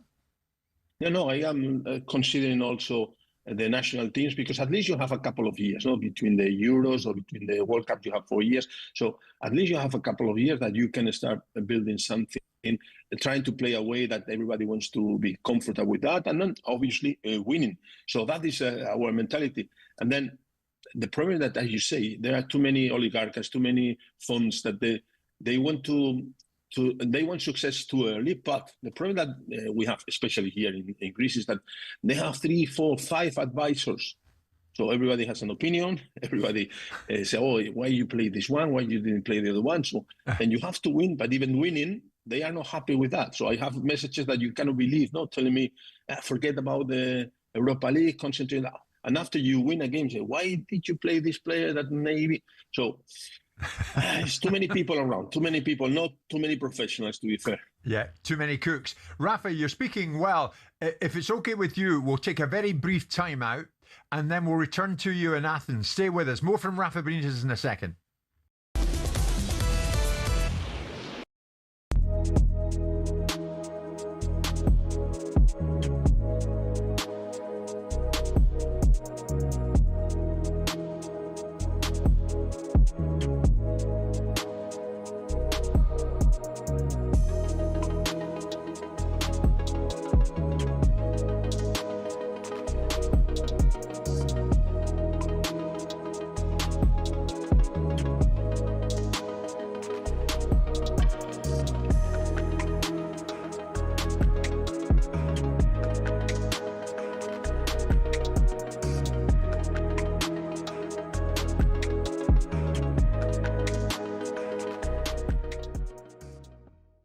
Was it lift-off last night for you?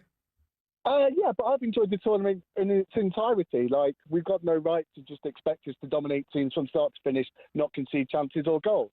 But I'm always of the opinion you start the tournament expecting them to win, then you'll enjoy every single game when we inevitably don't win a game and get knocked out. I just can't understand, and this gets to my main point, people that start the tournament going, oh, we're rubbish, we're nothing compared to France. All right, don't enjoy the tournament, don't have any fun with it. And on the France point, I'm really tired of how much they're getting pumped up. Don't get me wrong, probably are the best team in the tournament so far. They had a really, really sticky first half against Senegal. They were crap against Paraguay. Now, if you put England in those shirts, all of a sudden that Paraguay is crisis because we can't break down a sticky team. Oh, we're only good at one half of Senegal. We're so easy to look at England's faults and pump up like the better parts of other teams. If you make a combined 11 with France and England, goalkeepers, flip of a coin. None of the team's got anything that looks like a fullback. Saliba gets in. Upamecano, Gay, equal. Rice and Anderson definitely get in. Elise Bellingham, flip of a coin. Mbappe, Kane, flip of a coin. Gordon, Bacola, flip of a coin. Dembele probably gets an over Saka. Now, you cannot be telling me the way that people have been talking about these two teams on that combined 11 that we shouldn't be overconfident. No, never mind a call. You should get a show of your own, mate. This was magnificent.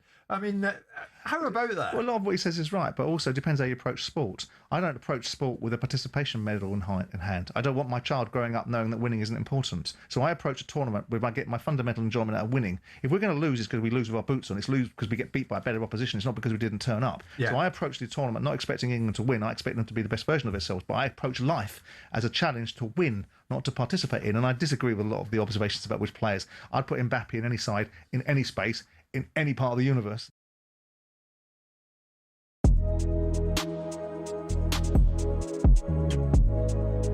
Get ready to get that winning feeling with talkSPORT Win. This summer, talkSPORT is bringing you live and official coverage of every game of the FIFA World Cup 2026. And to celebrate, we're giving away £26,000 guaranteed. Go to win.talksport.com to enter now, and you could win 26 grand in your hand, tax-free. Enter now, and you could be the next to get that winning feeling, courtesy of talkSPORT Win. Find out how to enter now at win.talksport.com.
Very soon we'll return to Athens and resume our discussion with Rafa Benitez. In the meantime, let's head down the road to Wimbledon. Lisa, what's happening? Break of serve in the first set in the 11th game has given Jannik Sinner the lead in his quarter-final clash with Jan-Lennard Struff. Very little to choose between these two over on court one. They've exchanged breaks in the second set, Struff leading 3-2. And here on centre court, 7th seed Coco Gauff playing 4th seed Jessica Pegula, and Gauff continuing the ongoing battle with her own serve. It's an area of her game she's been trying to rebuild with very mixed results. Like the girl with the curl, when it's good, it's very, very good. When it's bad, it's horrid. 2 double faults in the opening game gave Jessica Pegula the opportunity she needed. She took the first set 6-4. Lisa, thank you very much indeed. Rafa Benitez, more recently, was managing in Greece, in charge of Panathinaikos. That has come to an end. Rafa, of course, hugely popular in the world of football, and I would think it's a matter of time before he lands himself a new job. Rafa's live from Athens with Simon and myself this afternoon. Rafa, it's great to have you on the show again. Interesting. Can I ask you one question? Sorry. Can I ask you? Of course you can. That was an hydration break or an advertising break? It was the one that you had. Okay.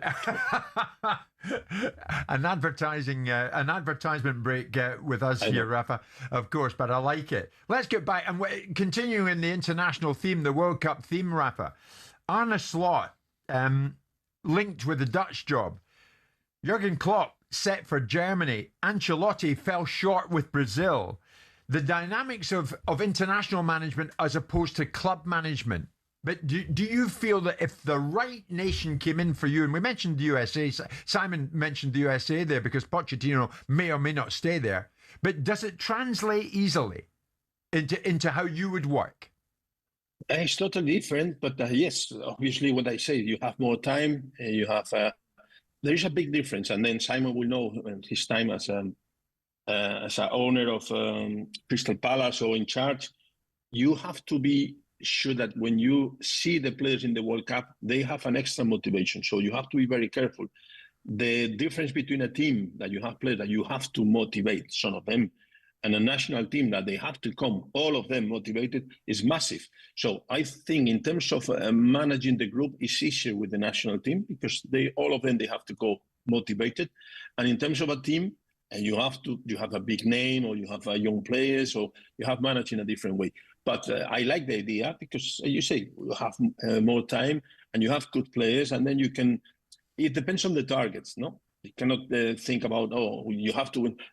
Roberto was talking about to win the World Cup with Portugal. Yes, it could be a target, but it was quite difficult. No, I think that now for me, England has a big chance because the side of the chart with maybe Argentina, we will see what happens in the next games. But if they beat Norway, I think they have a big chance. And you have time and you have the tools to do it. So the difference between a team is sometimes you don't have everything that you want. In a national team, you can choose more or less what you want. What about Thomas Tuchel? You like the way he goes about the job? You respect him?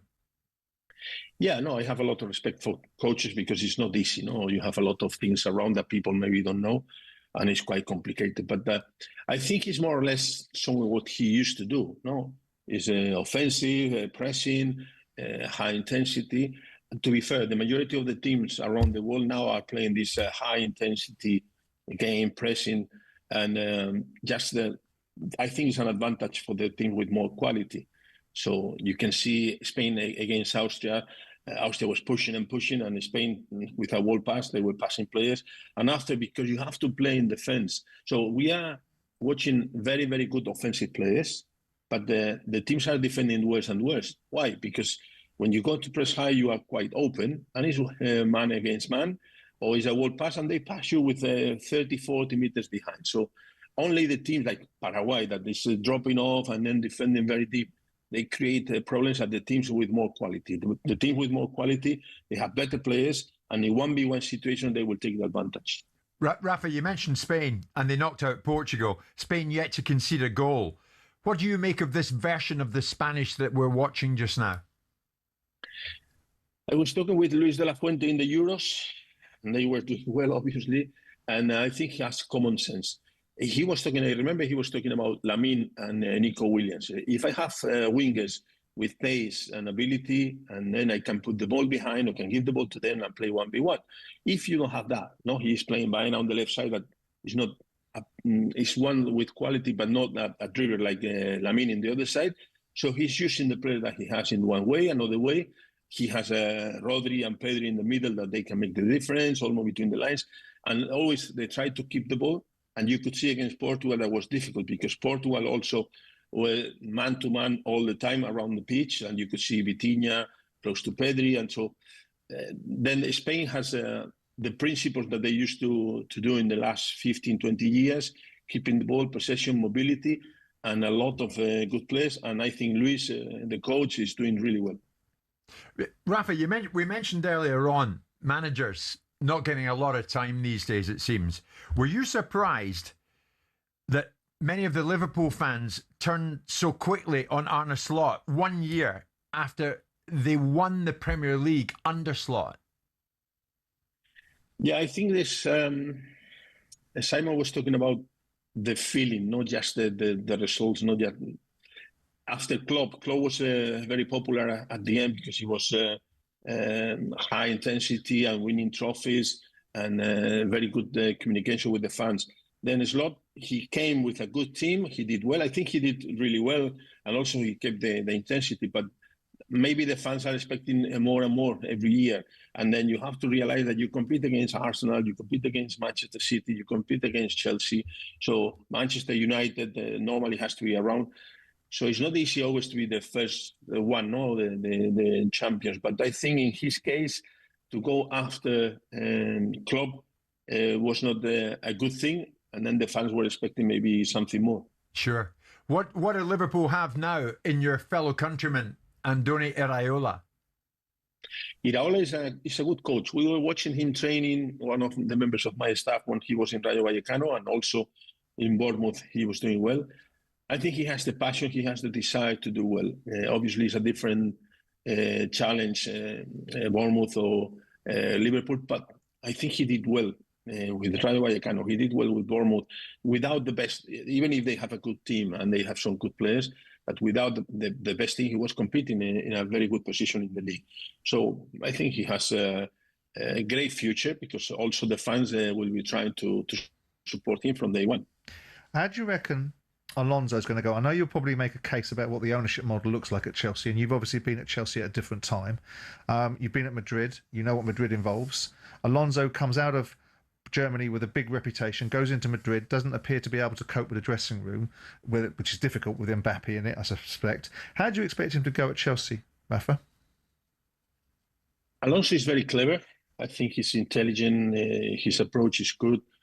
As you say, I follow him when he was in Real Sociedad in the B team, and it was a surprise when he did so well, and he did fantastic in Leverkusen. And coming to Madrid, a lot of people compare him with me in terms of coaches that we like to do things seriously, to work hard, all the players committed. But Real Madrid is a special one. It's not just the dressing room. It's part of the dressing room, depending on the people, and you were at the top, depending on the top. I think Alonso, he had not the support that he needed from the top, and that is the reason why. I suppose that they realize that the potential that Xavi has, and if they support him, I think he's a good coach and he will do well. Of course, your old chum Jose Mourinho is back at Real Madrid. You know what it's like to work at Real Madrid. What's he getting into there? How difficult will that be for Mourinho? No, he has an advantage. The president liked him. That's it. So it depends on who. The president can choose coaches, or someone can tell him about coaches. But in this case, he chooses the coach, so he has an advantage. So the president likes Mourinho. Maybe it wasn't the same for Rafa. I don't know. Anyway. No, they say Alonso was doing well, or all of the coaches that have been there. If it's even Ancelotti, no. So if the people around the advisor that he has are telling him this, that, he can do it. But if he's not convinced, then with Mourinho, he's convinced. Do you think, though, with all that to one side, whether Perez likes him or not, and clearly he does because he based the presidential campaign around bringing Mourinho back in, but the Mourinho that we've got now, the Mourinho that's been at Roma, that's been at Benfica, that's been in Fenerbahce, that's not on an upward trajectory, now goes bang back to the top of the pyramid again. Do you expect, and don't sit on the fence, do you expect him to be successful at Madrid? I think so. And why I say I think so? They signed already Dumfries, they signed Cucurella, they signed Bernardo Silva. Yeah. So I think so. I think that he's a clever man. And if he has the tools, he can perform. The problem in Spain is he has to compete against Barcelona. That's it. So what means success? To win maybe a couple of games against Barcelona, you have the advantage, and then you have very good players and motivation. Mbappe, Vinicius, so he has fantastic players. It's a question of more players, and he has more players already. Are you surprised that Barcelona signed Anthony Gordon? They let Rashford go. They brought Anthony Gordon in. When you look at you just brought Barcelona into the equation. They're now looking at what they're looking at. They won the league last year. Madrid are coming again with better players and building again. Are you surprised they've gone out and spent 75 million quid on Anthony Gordon? You know that Andy Gordon was in Everton, and we promoted him a lot. So then I can say, yes, I am happy because he has gone. The prices, I don't talk about prices because football is crazy now with the prices. In terms of the potential of Anthony, I think Anthony, you know that he talks very good Spanish. Indeed. So he was learning Spanish, he was talking with us, with my staff, and after Newcastle also with the staff. So I think he has an advantage. And you can see the first game he didn't do well, but the last game he was doing much better with England. Yeah. He has pace. He can score goals. And the time that he was with us, I don't know if I told you about the story of Miami. We played a friendly in Miami against Millonarios de Bogotá, and it was very hot, very, very hot. And he was on the bench, and he came from the bench in the last 50 minutes, and he couldn't run after 50 minutes. So, sorry, in the second half, after 50 minutes, he couldn't run, and he was very hot. And then we were talking with him about his fitness, and then he said, oh, his pace is there. He's very good. He has 37 kilometers per hour, so it's really fast. The problem was his stamina. And then he started working specifically with his stamina, and he improved it a lot, and they sold them later on for 40 million. So I think at this time he was not going with the under-21s. And I was asking him, I said, Anthony, why you don't go with the under-21s? And he told me, because they didn't see me now, how I'm working now. So I think at this time, this period, I don't know in the last, if you say, a few months, his mentality was more a hard worker, and he had the talent, he has the ability. We have a game after the training sessions to finishing, and who was the best? And normally it was Richarlison and him. Always he was there with Richarlison. So means that he can finish, he can score goals, he has pace. What he has to be is more consistent. If he can do that, he can play in Barcelona, because Barcelona, the only problem that I can see with Barcelona is Barcelona will have always possession, and then maybe he will have too much space. So he has to adapt quickly to these short spaces where you have to make the difference. Rafa, it's been great chatting for you for half an hour now with you over in Athens. Final one, who's going to win the World Cup? I think Spain is doing well, to be fair. I was expecting France, because France up front, all of them, they are top-class players, but in the middle, they don't manage well. Spain, if they continue playing the way that they play, it will be always a candidate. Let's see what happens with France. And what I said before, I can see England against Norway, and then you have Argentina, Egypt, or Suiza, Colombia. Colombia, like it, maybe because the power of the players, but I think if Argentina goes, I think it will be Argentina, England, and still I can see England in the final. And if it's against Spain, so normally I will support Spain, but I'm not disappointed with England. You know, you might return to international football, bearing in mind where I'm from. There's always Scotland, Rafa. Yeah, I was, to be fair, I was watching Scotland, and I know some players, and I think you did well to go there to the World Cup. But after, for me, the World Cup has too many games, too many teams. It has to be less teams, more quality, and less games, because the players are playing too many games. So then when you can see the injuries and all these kind of things. So, but Scotland, they achieve what they could achieve. No, I don't think that they could achieve even more. But it's always a challenge. So I am open to the challenge. But so if they give you the tools, obviously, no. But then the main thing is the target. Because the target, what I say. And that wasn't a no to Scotland, was it? Yeah, no. I'm open to the international football, to national teams, because I think that you can do a different kind of job. Excellent. Rafa Benitez in Athens, it's been a joy speaking to you. Thank you so much for being with us. Thank you. Keep going until the final. All the best. Thanks to Rafa there. We've just slightly run over, but he was in fine fettle, was he not? Just have to have to.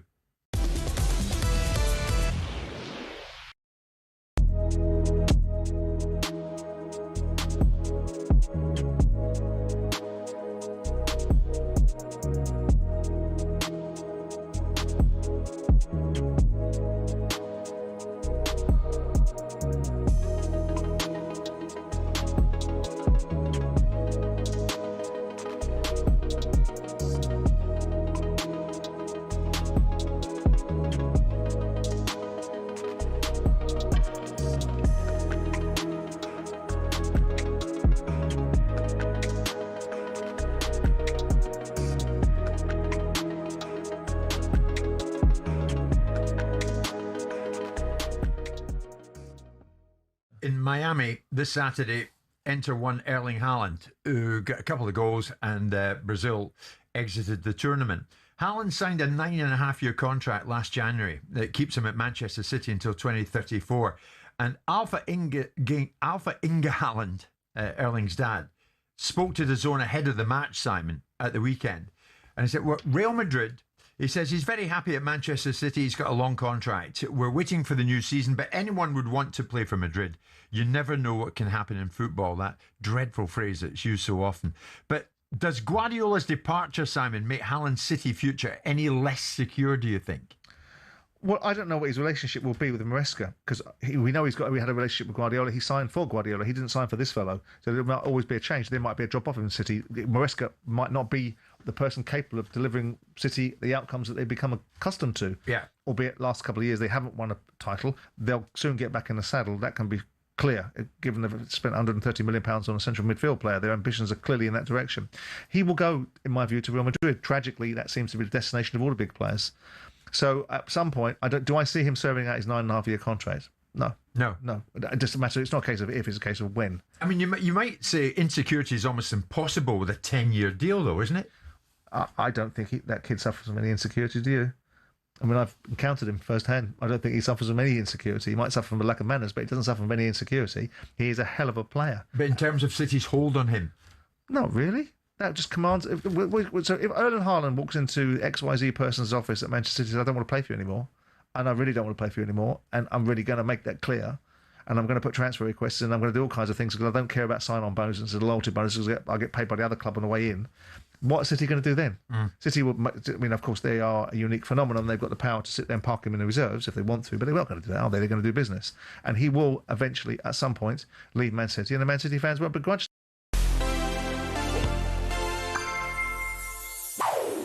The photo of the World Cup winning captain hoisting the trophy into the air is one of the most iconic images in sport. Maradona, Bobby Moore, Cafu, these pictures, mwah. Was Lionel Messi's tainted though? In Qatar in 2022, Messi finally got his hands on the World Cup. But as he prepared to lift the trophy in those famous blue and white stripes, the Emir of Qatar approached, flanked by Gianni Infantino, with a bisht in hand. Now, a bisht is a traditional Arabic robe worn by royalty, and in it, Messi raised Argentina's golden prize into the night sky. Cynics said Qatar had paid for this exact photograph, knowing it would go down in history. But look, the badge of his country isn't even visible on Messi's chest. Pablo Zabaleta said on TV that there was no reason to do this. In fact, let's just bring this picture back. I mean, just imagine if the three lions were obscured on it. Some suggest what happened in Doha was the icing on the sports washing cake. But it was a massive moment of cultural significance for the Arabic world. So much so that a member of Oman's parliament offered to buy the bisht for $1 million. Messi himself has never publicly commented, and I'll leave it up to you to decide how he felt. But maybe he was just happy to finally get his hands on the World Cup.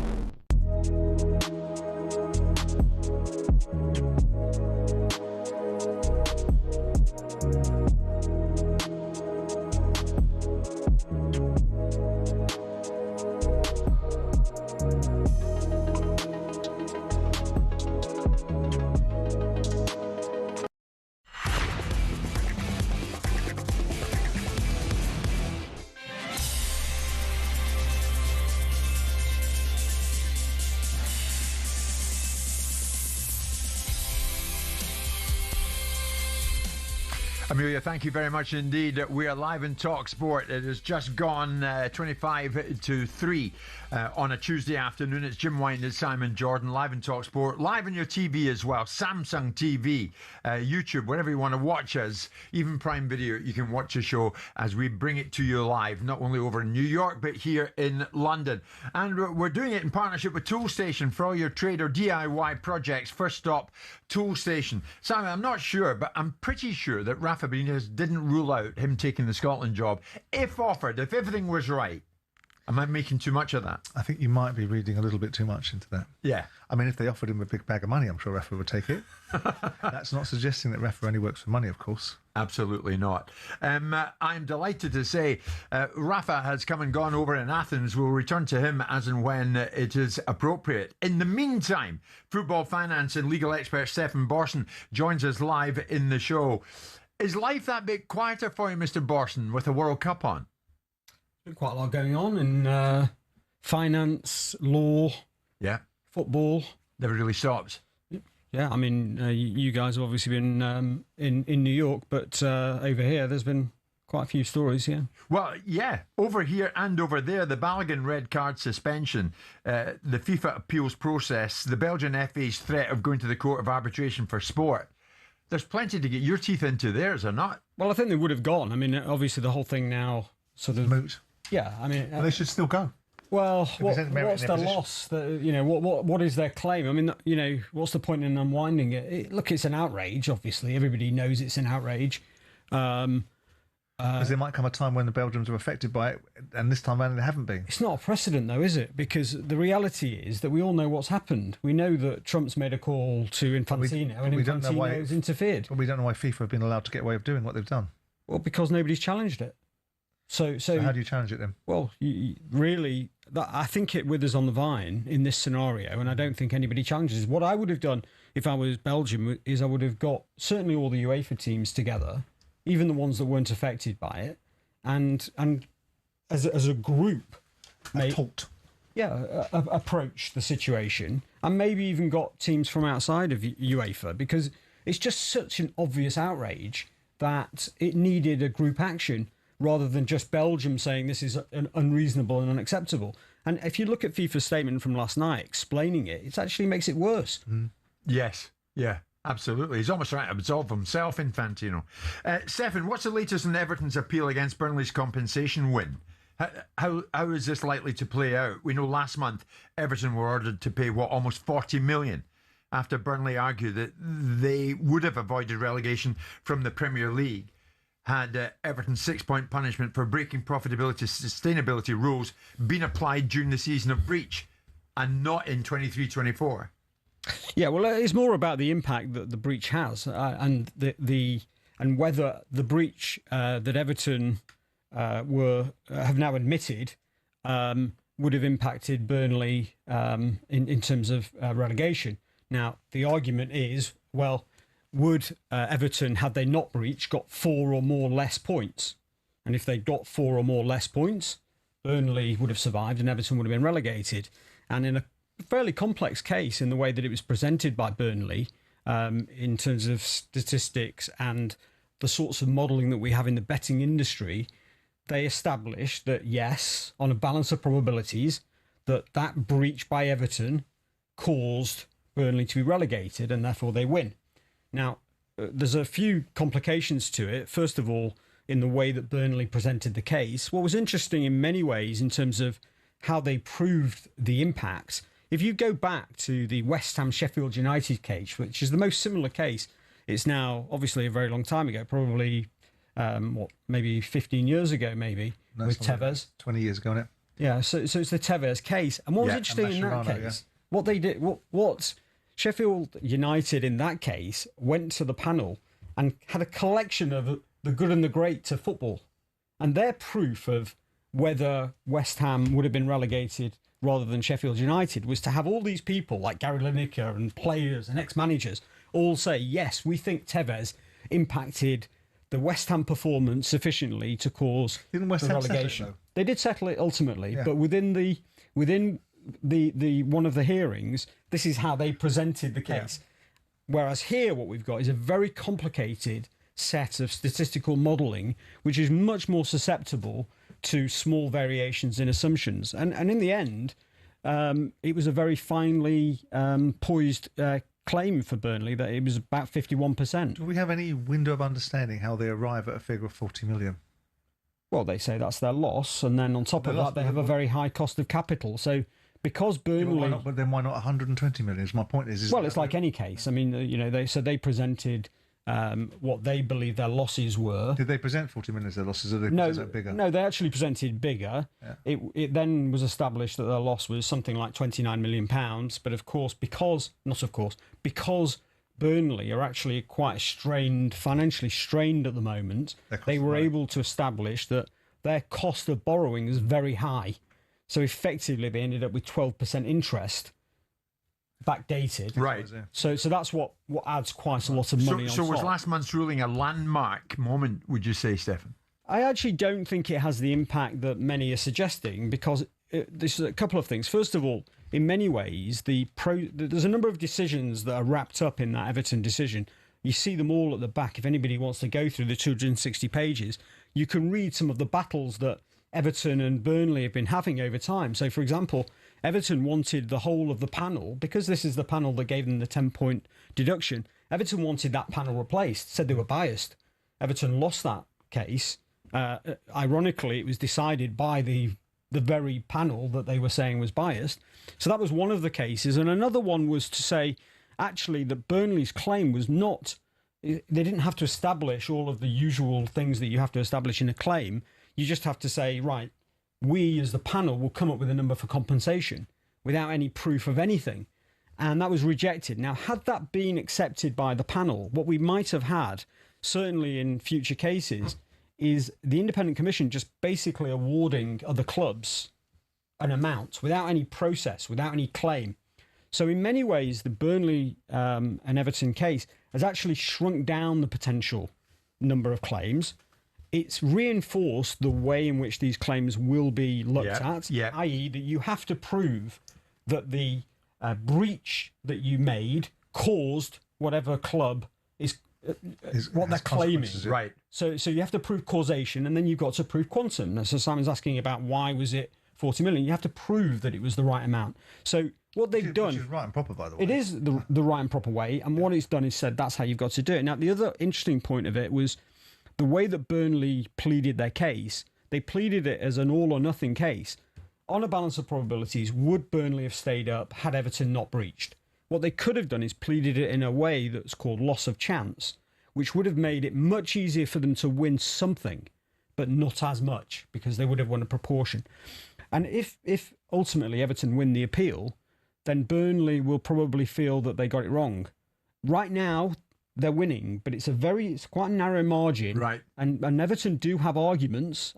Some of them are more challenging than others. Sure. But Everton only have to swing that balance of probabilities slightly.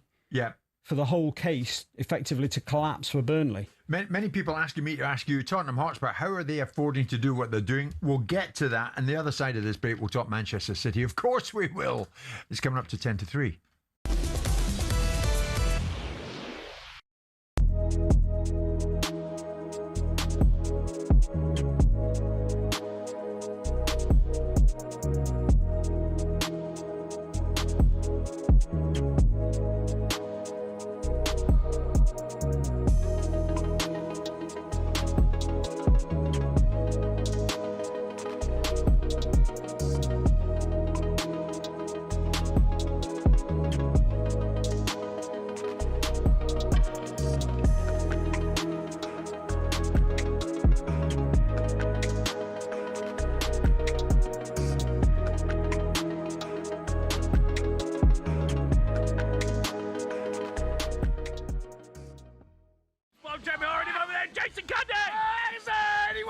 Mexico! Mexico! Yo, someone! Hey! Look, Mason House, 10,000 altitude! Do me a favor, altitude! You're an absolute fraud, altitude! Rey Mysterio! El Chapo! Can you hear me, Chapo? Can you hear me, Chapo? Yo, someone! Hey! Never beat Speedy Gonzalez! Speedy Gonzalez! Superstar! Speedy Gonzalez!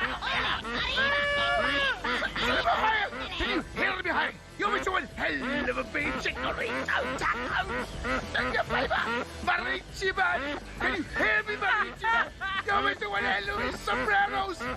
Sombreros. Sombreros, you always do one hell of a bean guacamole. Oh, guacamole's getting to your failure. Tequila, can you hear me, tequila? You always do one hell of a beating. Pinatas, salsa, Cancun, maracas. Maracas. Maracas, can you hear me, Maracas? You always do one hell of a beating, Peters. Burritos. Jalapenos! Mexico beer! You always do one hell of a beating! Tortilla! Nachos! Can you hear me, Mexico? You always do one hell of a beating! England were victorious at the Azteca. Wow! What a game! We dug deep and we got it done. Heroic performances all over the park. We are in to the quarterfinals. How good was Jude Bellingham? What a performance. Is that the best England performance? Get ready to get that winning feeling with talkSPORT Win. This summer, talkSPORT is bringing you live and official coverage of every game of the FIFA World Cup 2026. And to celebrate, we're giving away £26,000 guaranteed. Go to win.talksport.com to enter now, and you could win 26 grand in your hand, tax-free. Enter now, and you could be the next to get that winning feeling, courtesy of talkSPORT Win. Find out how to enter now at win.talksport.com.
Now, even over in New York, I can tell you, people are asking me about Tottenham Hotspur. How are they doing it? We know what they're up to at the moment. They've spent more than £200 million this summer so far. They paid West Ham $85 million for Matheus Fernandes, paid Brighton $52 million for the Netherlands defender Jan-Paul van Hecke. They've also signed Andy Robertson, Marco Senesi, Martin Dubravka as free agents. And now in comes Sandro Tonali for a fortune. Tonali says a 2-hour conversation with De Zerbi convinced him to ignore Manchester City and sign for Tottenham Hotspur. 100 million quid they forked out for Sandro Tonali. Stefan is with me. Stefan Borson in the studio with Simon and myself. Stefan, basically, Tottenham Hotspur's new competitive era. How can they afford it? Well, the starting point is that they're spending... We talked about this many, many times. They spent too little for quite a long time. So they'd got to the point where they were underspending on wages in particular, and they were being very prudent in the transfer market, although still spending. But they've taken, all that's really happening is a correction that brings them more in line with Arsenal, City, Liverpool, and Manchester United of a couple of years ago. United are going down a slightly different path at the moment, and Chelsea, of course. So really, they're just correcting to that sort of level of spending on wages. In terms of the transfer fees, the only real question is the cash, and the cash is going to come from the Lewis family, and everything's sorted on that side. So from a regulatory perspective, PSR perspective, there's no issues. They've got loads of capacity there.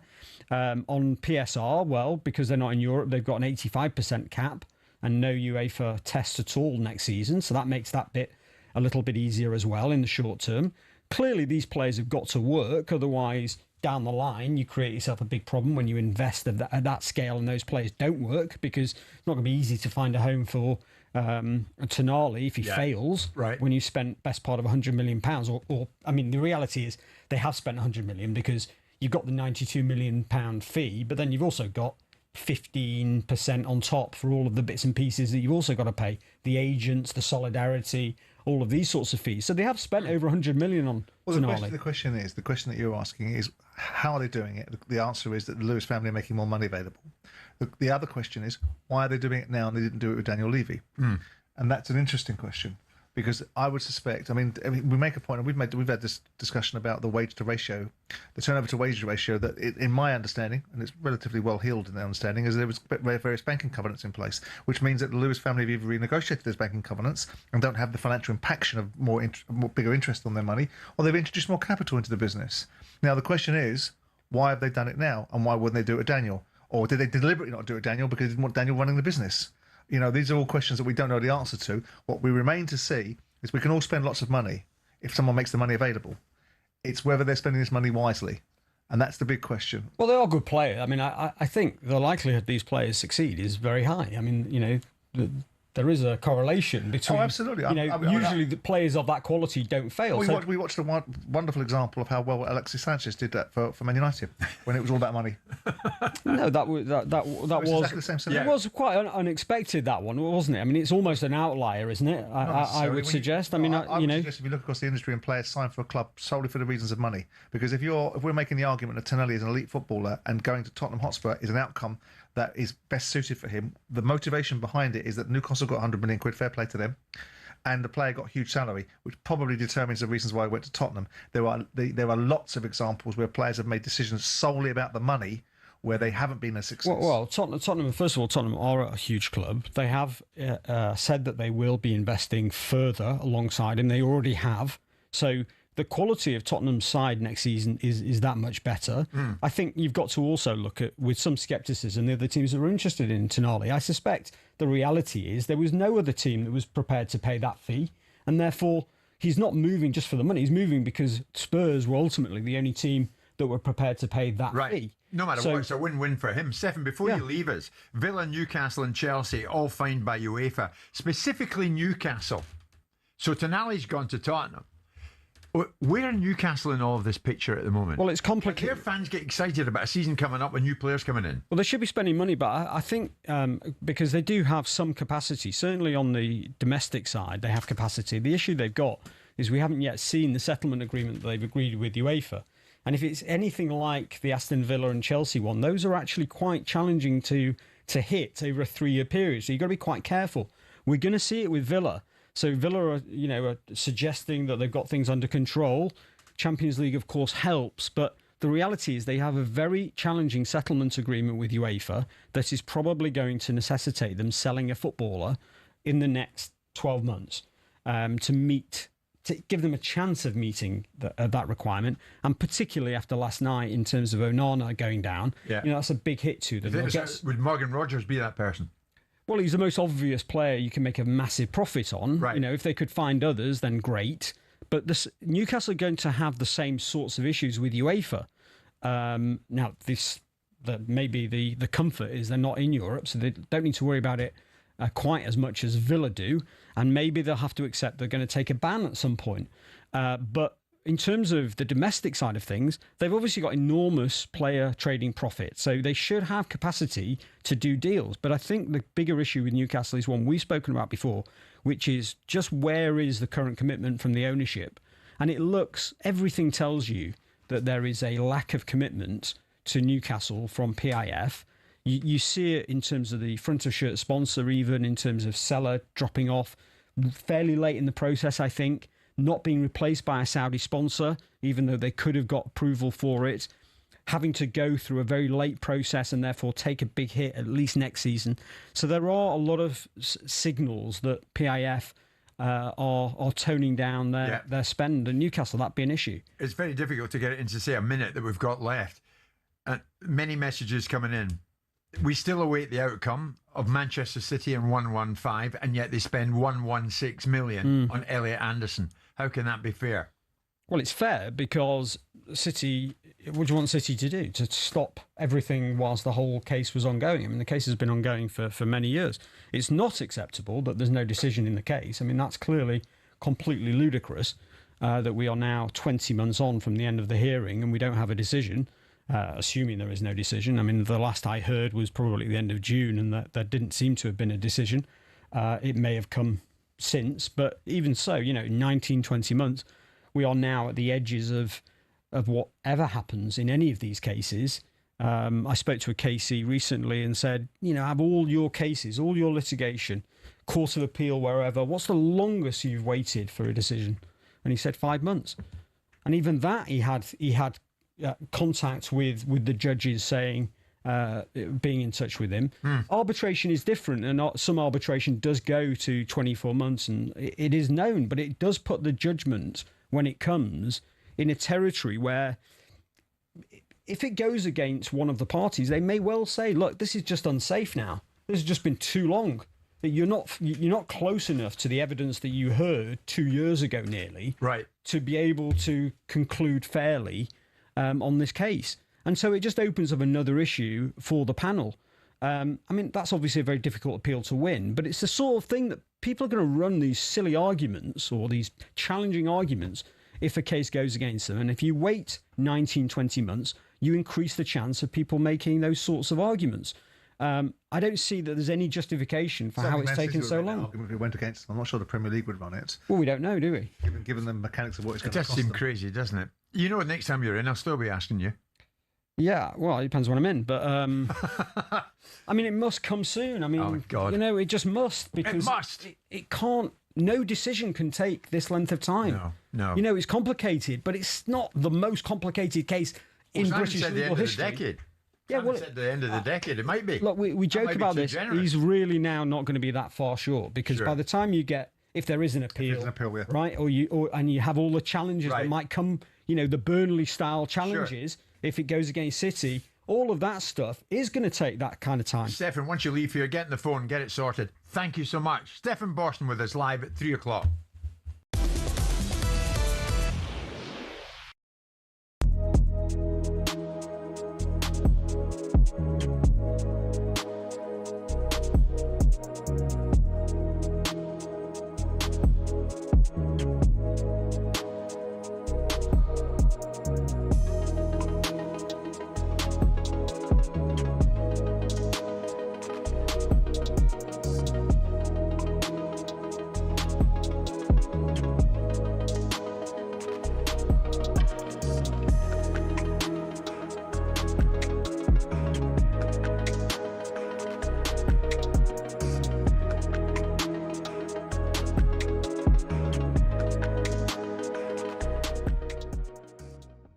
The fact that Gonzalo Ramos, who scored the winner in the last round against Croatia, didn't get on the pitch says it all.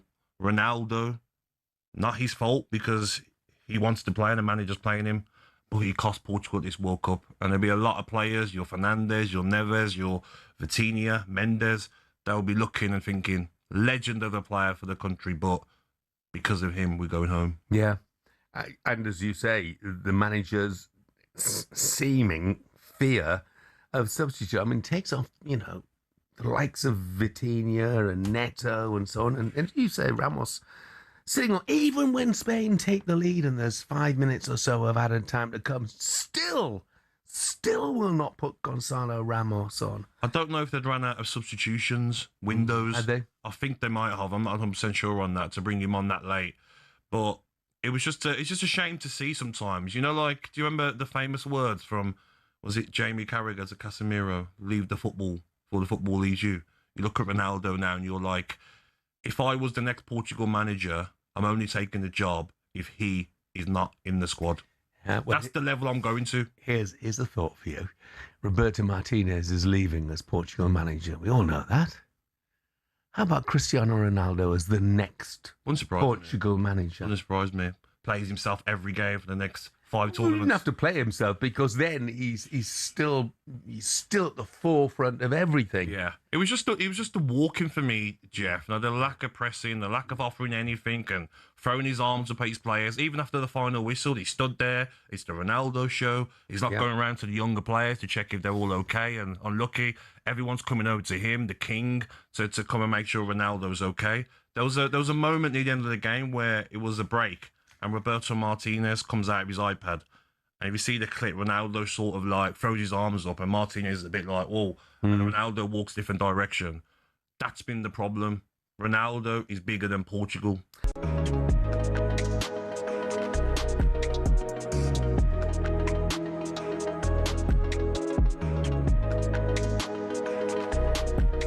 Talk Sport. With your latest sports headlines, I'm Matt Hutchinson. Good afternoon. Lionel Messi and Mo Salah are gearing up to face each other for the first time at international level. Argentina and Egypt's round of 16 match will be live on talkSPORT. Kickoff is at 5.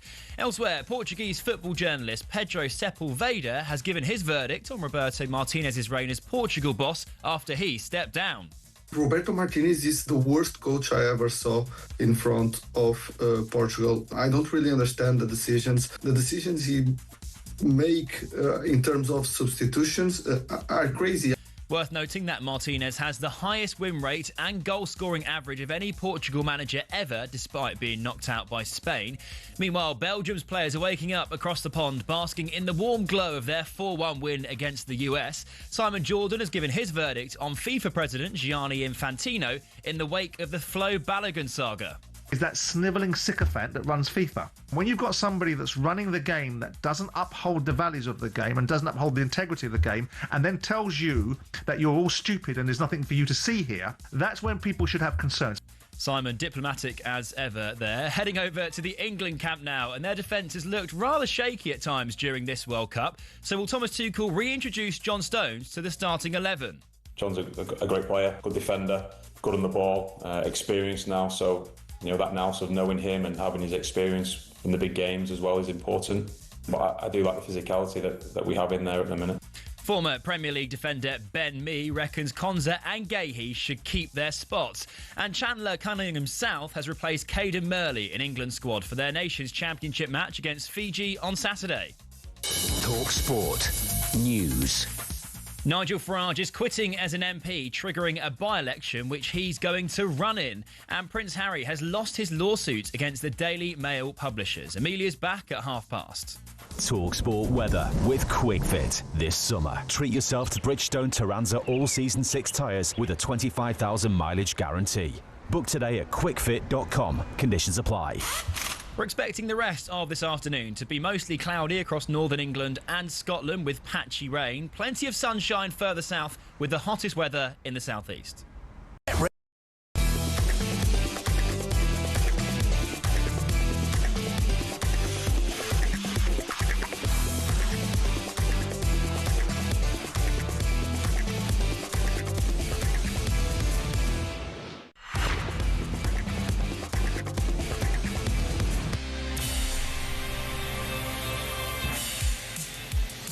Thanks to Stefan Borson for dropping by. Thanks to Rafa Benitez for spending half an hour with us on the show this afternoon from Athens. It's Jim White and it's Simon Jordan, live in TalkSPORT in partnership with Toolstation. Spend £50 with Toolstation Club to score a reward stamp for a chance to win a holiday worth £10,000. A holiday, Simon, that would be nice. We're live on TalkSPORT. We're live on your TV, even Prime Video. Whatever you want to watch a show, you can. We've been here, there and everywhere with the World Cup ongoing at the moment.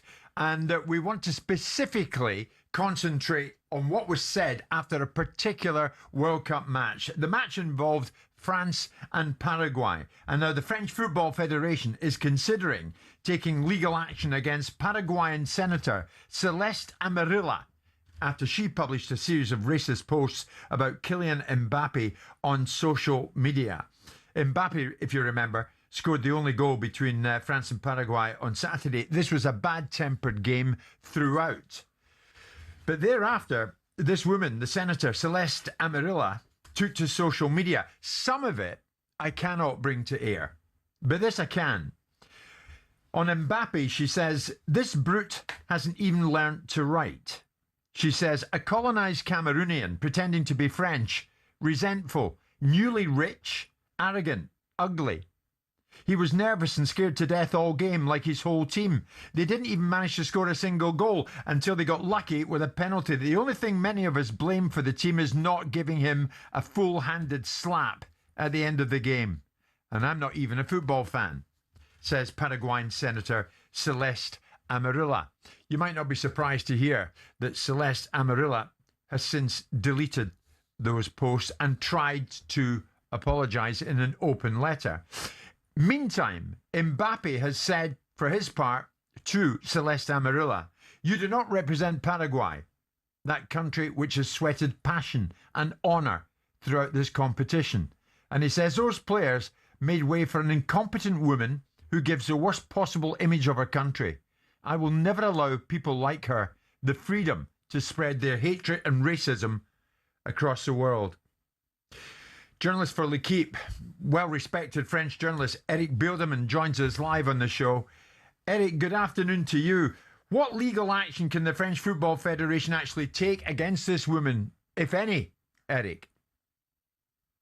The French Federation will and for sure concentrate on what's going on with the next games and the story of this ugly incident with this senator from Paraguay. To me, doesn't deserve to be kept on a legal process and talking about it for days and days and days. It's such a stupid person. Even when she made an apology, even when she deleted the first quote that she did the night after the game, she went on the rampage against Mbappe again, despite the apology, to say, you are going against gender. You talk to me this way because I am a woman. You go to make action against me because I am a woman. So when she doesn't go on racism, now she goes on anti-feminism attack. And Mbappe have made through also his family, his mother, his fathers. He had made such a clever answer, but this answer is a that's it. Yeah. Don't expect Mbappe to make a new. Don't give her the importance that she doesn't deserve. Sure. But the French Federation, though, Eric, have come out swinging, haven't they? They said these statements are criminal and condemnable. They must be prosecuted here and everywhere. Those are strong words. They're saying straight, no, this cannot be allowed to take place. Yeah, it's strong words. And then they can pay some lawyers to go on the Paraguayan court. And in 2 or 3 years, maybe we shall have an answer. We know all what means to say the thing when this is the heat of the moment, and then to do the things when we are in the process of maturing the situation. This lady said, "Oh, I am happy to go to France on holiday to Courchevel." Courchevel is for the Russians. She goes to Saint-Tropez. Saint-Tropez is the most poshy, tiny harbor where this is not the real France. And she have been from the early stage, every single word she made is not the kind of person you are happy to welcome to France. So if we want to make action, let's go to refuse to give her a visa or to make some trouble at the border when she comes on holiday. That might be more relevant than to go on court for nothing, just to make the money from the Football Association instead of going to Grand Rats football to go to lawyers. Eric, it's incredible. I mean, Simon, this woman is in a world of trouble after what she said. Not really. Following a football match. Well, what she said is unacceptable. But she's also a lawyer. She was also educated at a French school. So when it comes down to the reality of what she said, often in these situations, things can be looked at from the context of language used in these South American countries, because we've seen it in many terms. We've seen Edison Cavani use language that was conducive to us being massively offended by and affronted by it, but he felt culturally it was okay to say the things he said. Now, there's nothing about what this woman said that can be lost in translation. What she has said, and the bits you haven't read out, are totally and utterly unacceptable. But she's also conversant in the law. And so the argument that you're going to do anything to this woman, unless there's a hate crime in her country, because racism is a hate crime and gets prosecuted under the law in certain countries in Europe as a hate crime. People have freedom of speech. People are allowed to say things that you might not like, but they're allowed to say it. In her country, she may well be allowed to say these things. So the idea that she's going to be prosecuted is probably for the birds. The idea that if she doesn't then have a criminal offence, that she's going to be denied entrance into France at border is probably for the birds as well. All we have to do, with all due respect to this situation, is ignore her. Mbappe's response is probably more than she merits because it's beneath him to respond to her, but I fully understand why he has done, and just condemn her for the contest because really and truly, she's an irrelevance. She's not relevant to anybody. She might be relevant in her own country in terms of the position that she's in, but she's also, and the point I'm making is, she's not just a senator. She's a trained lawyer who was educated in French schools. Yeah. So she's very conversant with certain aspects of what she can and can't say and what she should and shouldn't think. And legally, I don't think she's going to be in that much threat, however unpalatable that might be. Well, the French Football Federation, though, Simon, says they're filing a complaint with the Public Prosecutor's Office for the purpose of judicial proceedings. And that's fine. But if there's no law and legislation in that That's country... see you in court. But that's fine. But you're going through... It's like me trying to pursue... a Spanish company through the Spanish courts. I might have the right of law on my side in this country, but there's the ability to be able to enforce edicts.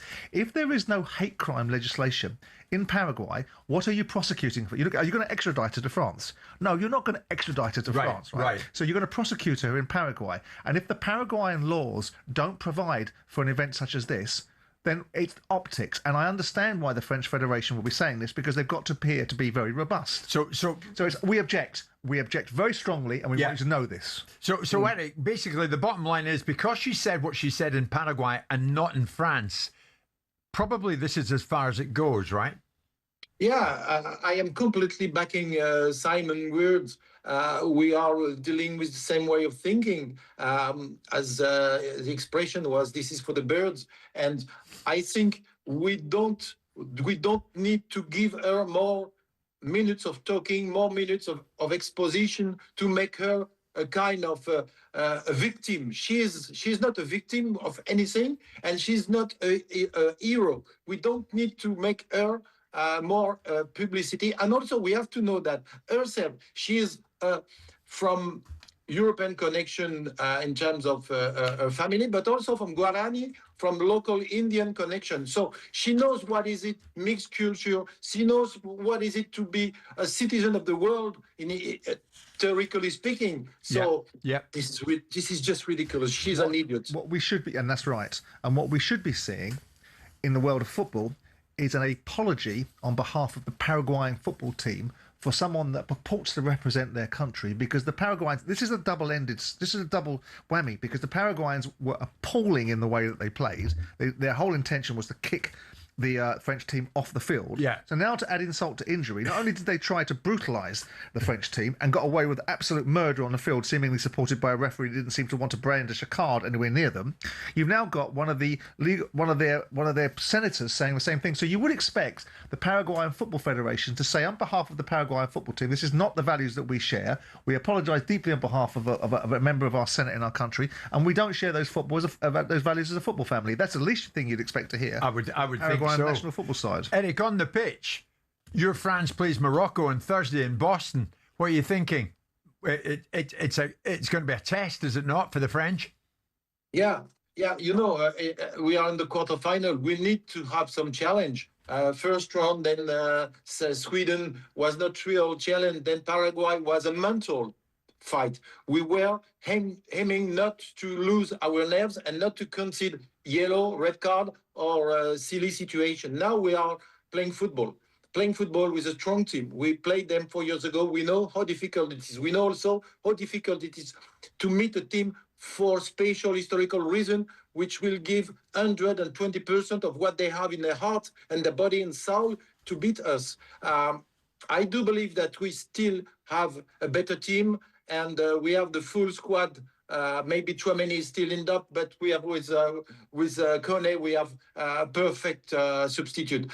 The question mark to me is, it's not very polite, but I look further on. Of course, maybe the day after Morocco game, I might be ridiculous, but I'm looking at Spain in the semi-final, and this is exactly the kind of team which might not suit the French way of thinking with an offensive 4 players up front. So, of course, on Thursday is a big game, but we should handle that game.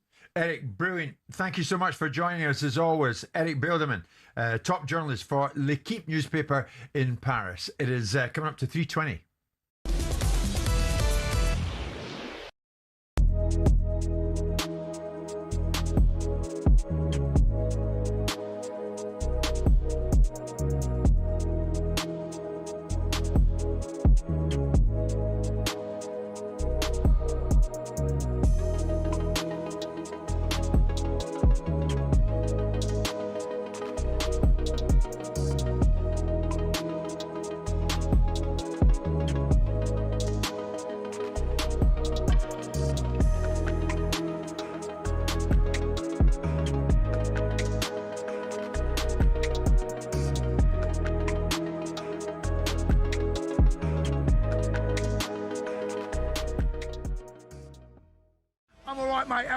moustache. And then Keith fall over. Yeah.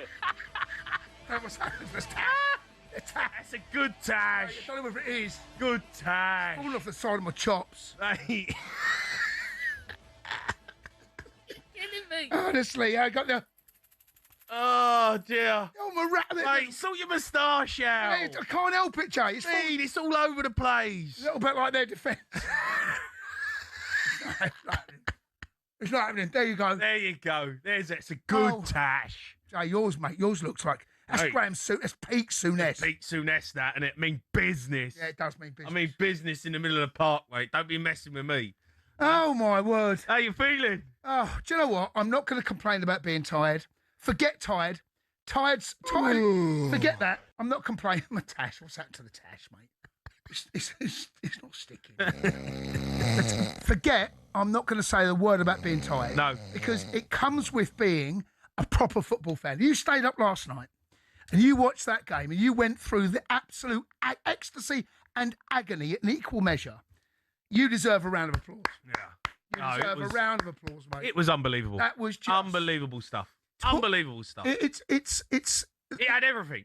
That game had everything. Mate, it was pure theatre. It really was. It was, and I've always said football. It's the greatest game in the world. But with live sport, you do get that. But in terms of unscripted drama, football can't. Sorry, my tash. Football can't be touched because what we went into, the lion's den, the bear. It was a bear pit. Yeah, I know. Right? Yeah. Never lie. What's happening? What's happened? Mate, it's offside. Part of your tash is offside, Jay. Yeah. It's offside. Jay, VR's get involved.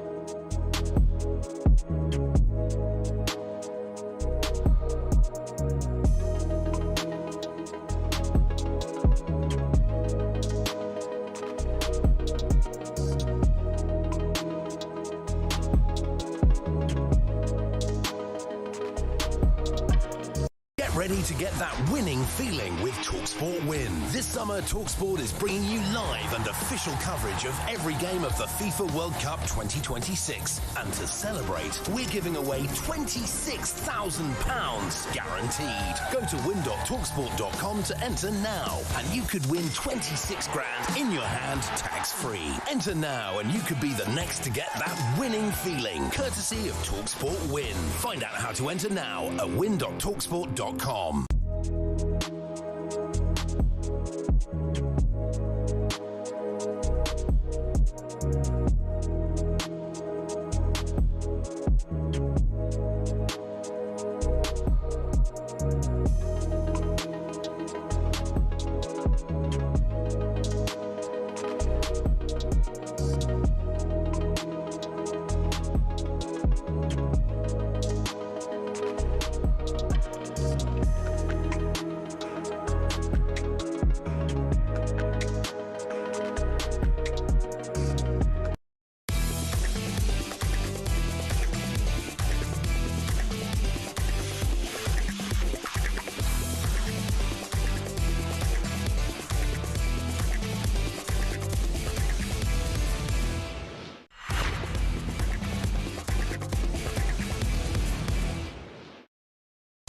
Boxing update on talkSPORT with DAZN, the global home of boxing. Sign up now at dazn.com/boxing.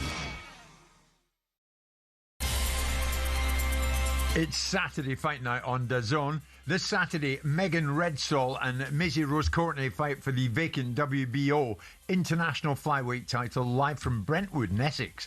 Join DAZN Ultimate and get 185 plus fight nights and access to 12 plus pay-per-view events every year, including Anthony Joshua versus Prenga on July the 25th at no extra cost. So much for DAZN. What about Wimbledon? Lisa can tell us exactly what's going on in a sunny Wimbledon this afternoon. Lisa. Yeah, temperatures creeping up into the 30s now. We're looking at Yannick Sinner taking on Jan-Lennard Struff on court number 1. No quarter being given by either man here. Sinner, though, is in charge, 7-5, 7-6, 2 games all in the third set there. Sinner now serving 40 love. Here on number 1 court, well, it's Jessica Pegula is serving to stay in the match. They're 1 set apiece. Coco Gauff with a significant break of serve to lead 5-3 in the decider. Lisa, thank you very much indeed. Just got a mouthful of coffee there. It's time for this. talkSPORT's big match build-up with Village Hotels. Watch the big games live in the pub and grill at your local Village Hotel. Find your nearest at villagehotels.com. Yes, indeed. Time to look at tonight's games with Village Hotels. We know, of course, that Argentina go in against Egypt, but we also know Switzerland take on Colombia. A round of 16, of course, and that takes place in Vancouver. So, Simon, here's a test for you. It's live in talkSPORT, but Switzerland, Colombia, who do you think will come out on top and why? Who do I think will come out on top or why? I mean, neither one of them made a particularly auspicious start to the tournament, have they? It's not been the most entertaining watches. I mean, obviously, Colombia have got players that we are well familiar with, and so have Switzerland. Yeah. Switzerland have got Granit Xhaka. Yeah. They've got the centre-back from Man City, Akanji. You know, the Colombians have got Luca Diaz. So there's players out there, but neither one of them, you know, if you look at their rise to this particular position, you know, the Swiss drew their first game against Qatar. I mean, this was a side that the Canadians beat 6-0. Yeah. You know, they beat the Bosnians 4-1, but the Bosnians are no great shakes. They beat Canada 2-1, and all, despite the huffing and puffing from Jesse Marsh, you know, they weren't a great side. And they've beaten Algeria, whereas, you know, the Colombians have beaten Uzbekistan, beaten Congo, you know, beaten the Ghanaians, yeah, and drew with Portugal. So it's not one of them. I mean, I know there's certain viewpoints that say watch this game come alive. If I was picking a team of the two, I mean, the Swiss are always good value in a tournament, and then we played them in the Euros last time round, and there was a lot of expectation that it was going to be a difficult game, and we made it a difficult game. Yeah, and managed to eke our way through that situation. Switzerland nearly won it. You're right. Yeah, I look at this situation, and I think to myself, of the two teams, my leaning would be towards the Colombians because I think offensively, with the kind of players they've got on offer, they create the opportunity to step up a level. Yeah. Now, whether that becomes that said in the game is a different thing, but it's not the one. I have to say, it's not one of the games I'm going to be racing to watch. No. I mean, it could be the tie of the dark horses, really. This one, and there's no standout. Very dark horses. You're right. You named him, Diaz, once of Liverpool. Certainly the standout player for the Colombians. Who gets him next? Who gets the winner of this game? Who gets the winner of this game? We'll get working on that. Colombia these days, though, don't have like the stars of the past, like Carlos Valderrama, if you remember him, with the hair that looked like the poor bugger that got shot for scoring an own goal back in the day. Escobar. Yeah. They don't have him either yet. This is true. But Valderrama's hairstyle was like an explosion in a mattress factory. I remember interviewing him. I couldn't take my eyes off his hair. The hair bunch, yeah. Yes. But we shall see. Diaz lining up for Colombia tonight. The two going against each other. Switzerland, Colombia in Vancouver. Probably be the best game of the round. No doubt. 3 extra time pens. You can watch the game live in the pub and grill at your local Village Hotel. Find your nearest at villagehotels.com. Plus, for a chance to win a Village Hotel VIP experience for the World Cup final at a Village Hotel near you, head to talksport.com/win. And the winner of this will take on the winner of Argentina-Egypt. Can you imagine that? Colombia-Argentina. Oh, wow. Okay. Oh, boy. Strap yourself in for that if it comes about. We're coming up to 3:30. talkSPORT's big match build-up with Village Hotels. Watch the big games live in the pub and grill at your local Village Hotel. Find your nearest at villagehotels.com.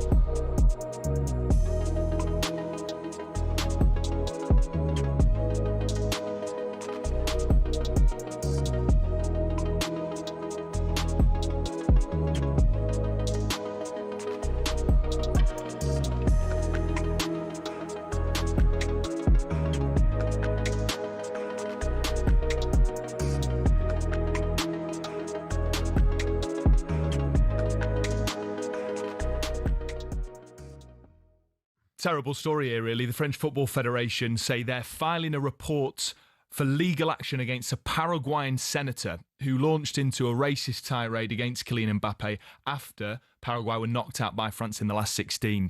Celeste Amarilla, she's a national senator in Paraguay. She took to Twitter, to launch an attack on Kylian Mbappe, which we would consider in this country to be an absolutely outrageous racist attack on the France striker. Many of the comments are that disgraceful, boys. I can't, and I genuinely do not want to repeat them. One thing she did say, though, which I think captures how rank and classless she is she said, the only thing many of us blame the Paraguay team for is not giving Mbappe a full-handed slap at the end of the game. I mean, I cannot stress how appalling her comments were, but Mbappe was class in his response. He took to Twitter, a platform that we know is rife with abuse. Yeah.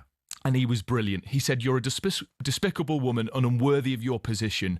You do not represent Paraguay, the country which has sweated passion and honour throughout the competition. Through your reckless and brazen racism, the entire world has already forgotten the journey and the historic effort that your players accomplished during this World Cup, making way for an incompetent woman who gives the worst possible image of her country." And I think that's a great response to what is yet another example of prominent black players being victims of racist abuse, tropes and stereotypes. I seen the statement, disgusting, mate, is all I can say. Some of the words that she used, and are you surprised? Not really. Do you know what I mean? Sadly, no. Yeah, you expect it in the world we live in. If I was France, I'd go full force on that woman, like the full law you can. What can you do to make her life unpleasant? Yeah. Ban her from France.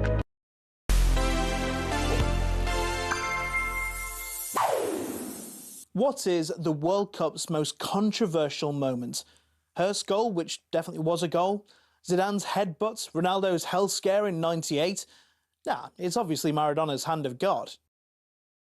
Mexico City, 1986. England are set to take on Argentina in the World Cup quarter-finals. Both sides have won their group, and both are well fancied to lift the trophy. This game means more. Just 4 years on from the end of the Falklands War, and the hatchet has very much not been buried. It's a physical match, with Diego Maradona taking the brunt of a strong-handed approach from England's defenders. Despite a few early chances from England, Argentina are well on top, but luckily for the Three Lions, Peter Shilton's having a good day between the sticks. At half-time, it's goalless. 6 minutes after the break, the ball was played to the edge of the area. Steve Hodge sliced his clearance, and it headed back towards his own goal. Up went Maradona's left hand, and he punched it into the net.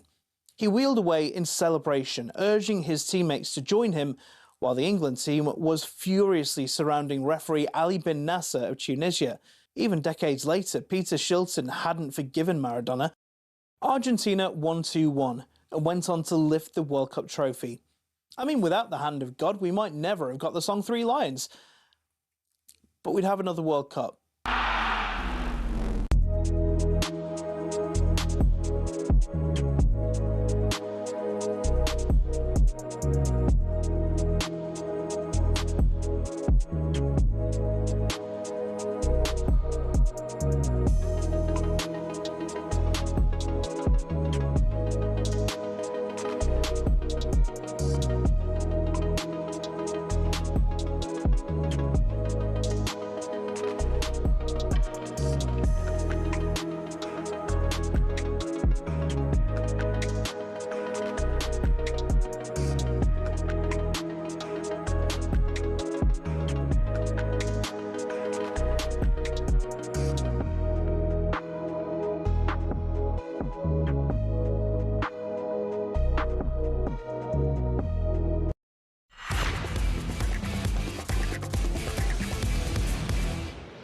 Football form roundup on talkSPORT with Sky Bet.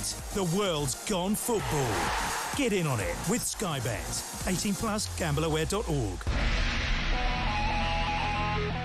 Now we're joined by Michael Schoeners from Sky Bet. We're going to look at today's football and the odds round and about it. Not so much today, but certainly last night. Spain moving along quite nicely. They got the win over Portugal. What are you thinking, Michael? Good afternoon.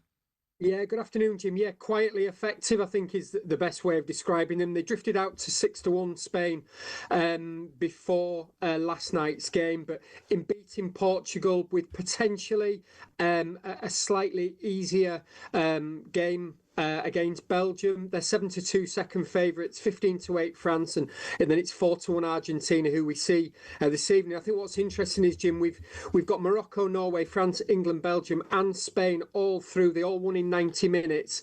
We've got 258 customers who are waiting on Argentina and Colombia to win. The price of that was 350 to 1 for those 8 teams to all go through. I guess Norway was the shock, but they'll certainly be cheering on Argentina and Colombia this evening. Wow, I'm sure they will. 358 of them. We'll keep an eye on that. What about Argentina, Egypt then? Where are you going with that, Michael?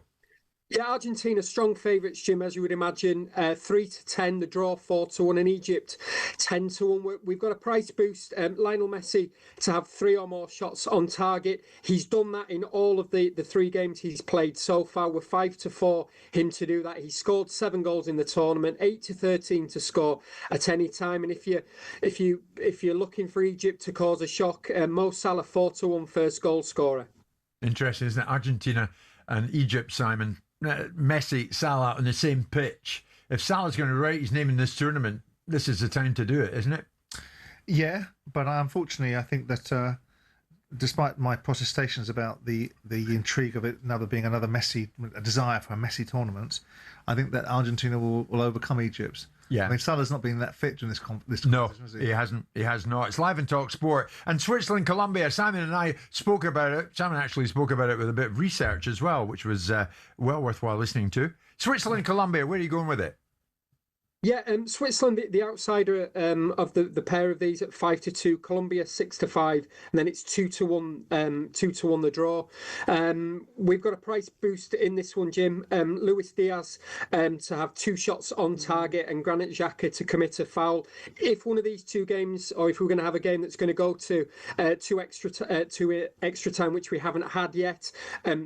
These player markets, the extra time counts, so the 120 minutes count. So should these 2 players be still on and it happens, then you're paid out. But yeah, you would think that it's going to be Argentina and Colombia, and then we've got the 8 quarterfinalists ready for break tomorrow, and then back to it on Thursday. Okay, Michael, thank you very much indeed. As always, that was a look at the latest odds thanks to Sky Bet 18+, gambleaware.org. Football Form Roundup on talkSPORT with Sky Bet. Download the Sky Bet app and get in on it with Sky Bet. 18+, gambleaware.org. Very briefly, I want to dip into the world of boxing, Simon, before we go today at, 4 o'clock. I know, still all over the place with time, aren't we? We're going to be talking boxing, incidentally, on Thursday, so stay with us for that. We'll do our usual hour, looking at what is going on and where. 3 till 4, is that what we're doing? 3 till 4, you're right. When Eddie Hearn was with us, and I have to say, one of the highlights for me, I don't know about you, in our time in New York was the night we went to the Barclays Center in Brooklyn when Boots fought Zayas. Oh, absolutely. What a night that was. Boots Ennis coming through that night. The atmosphere with the Puerto Ricans supporting Zayas and the New Yorkers supporting Boots. Yeah. And Boots Ennis showed us what he could do. That's a night I won't forget anytime soon. Oh, no, absolutely. I was talking to Johnny Nelson about it. Everyone was talking about the British fans, because there's a big argument where Fury and Joshua are going to fight, and all this idea that he's going to fight abroad, which is probably where they're going to fight. But they were talking about the big losses, that the British fans are the best in the world. And I said, I agree with that. But I have to tell you that the Puerto Ricans were pretty much up there when we went to watch the Xander Zayas fight against Boots Ennis. They sure were. It was superb. Eddie Hearn dropped into our studio at the World Trade Center, and we were talking about the great and the good in the world of boxing coming together and maybe bumping their heads together, the main protagonists, to see if a sort of joint decision could be come to in terms of a way forward in the sport of boxing, with Turki Al-Sheikh right at the very top of it. And it was funny, Eddie's approach that day was not so much I want peace, I'm more inclined to want war. This was Eddie.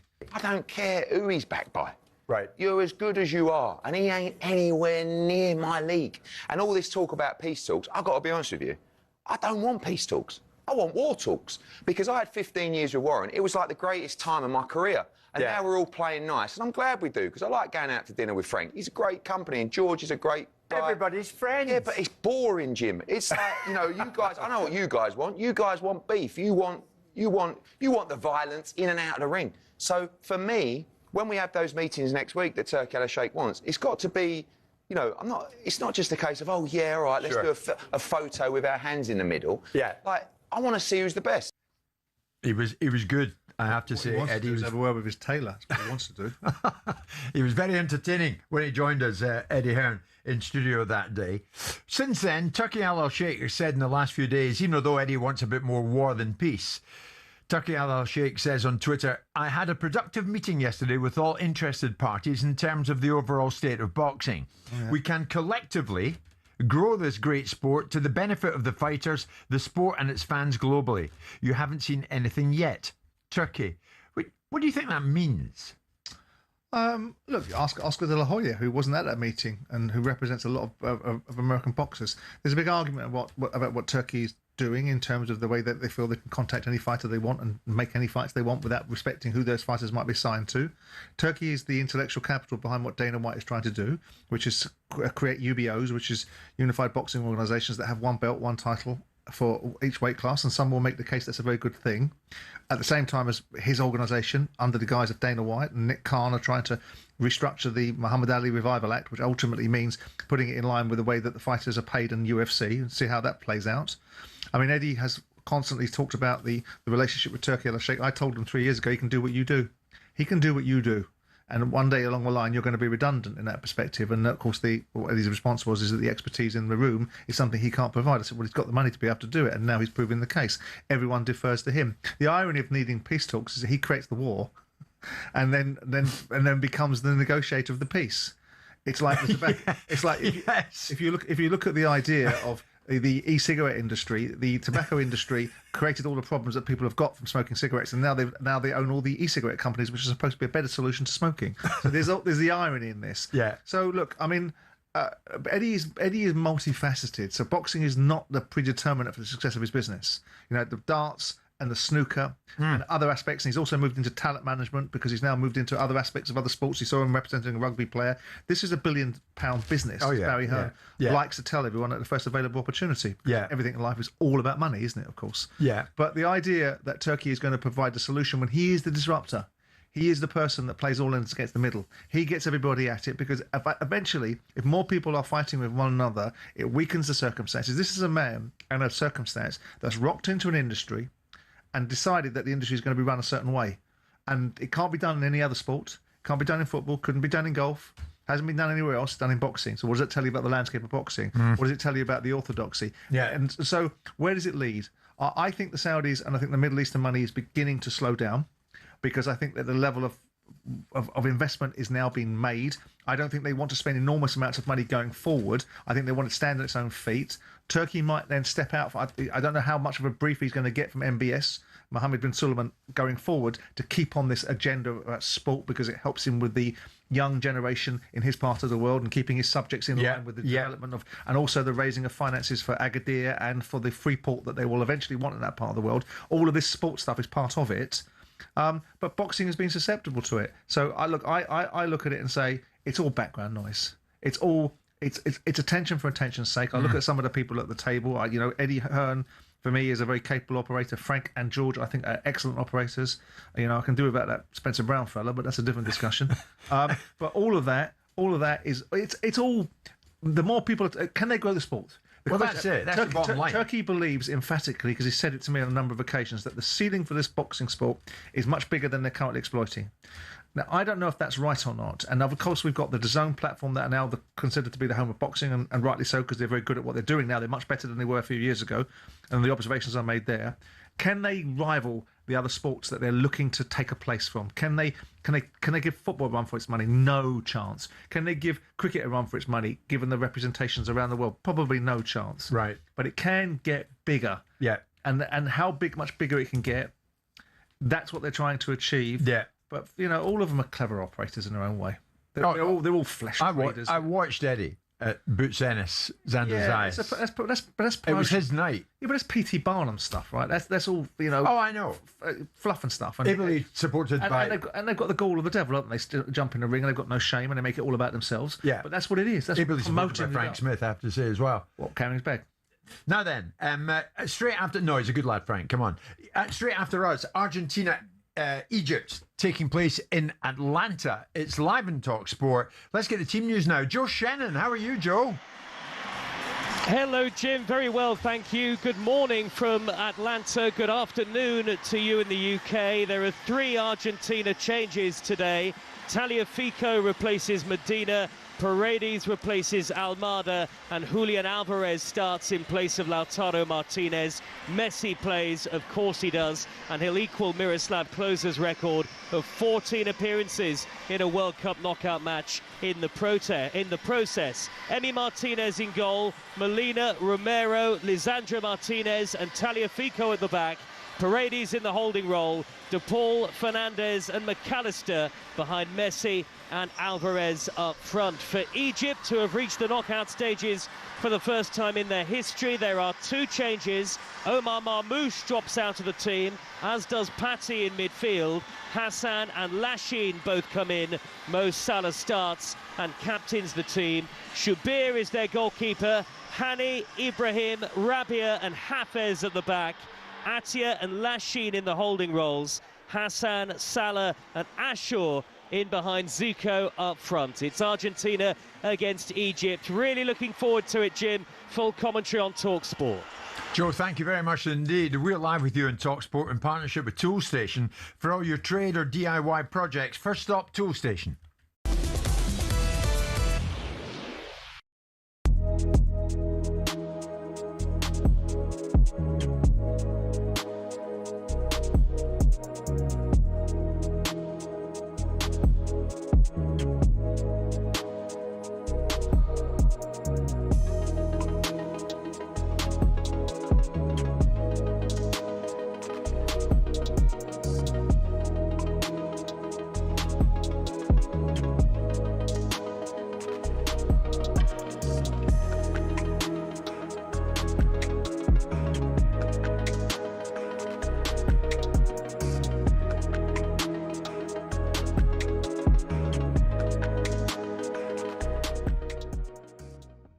What did you think of Cristiano's performances at this World Cup?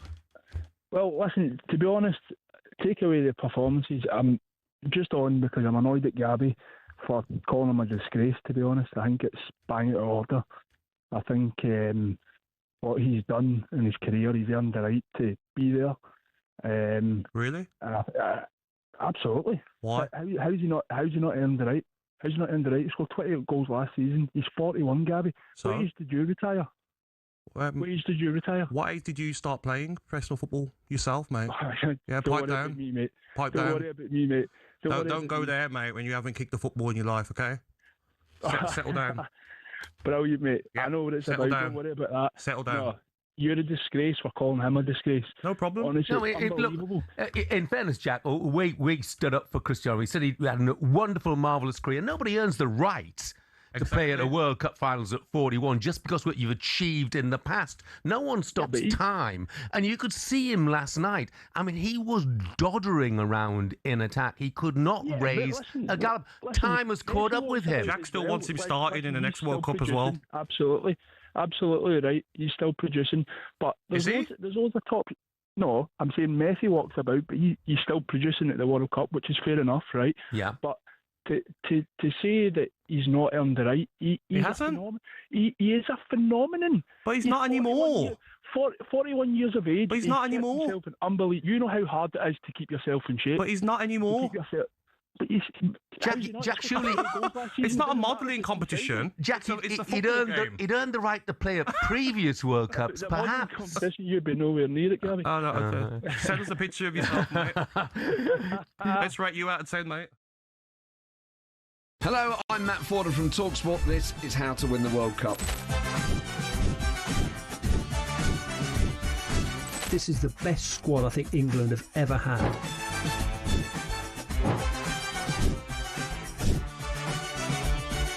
The used to love America, now he doesn't. It's very sad. It was so important to succeed because of all the pressure we received. Don't jump for this one, I'm going to knock his head off. Warning, this podcast does not guarantee England will actually win anything.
We're coming to you live in talkSPORT with Toolstation. First stop, Toolstation. Next stop, Wimbledon. And here's Lisa.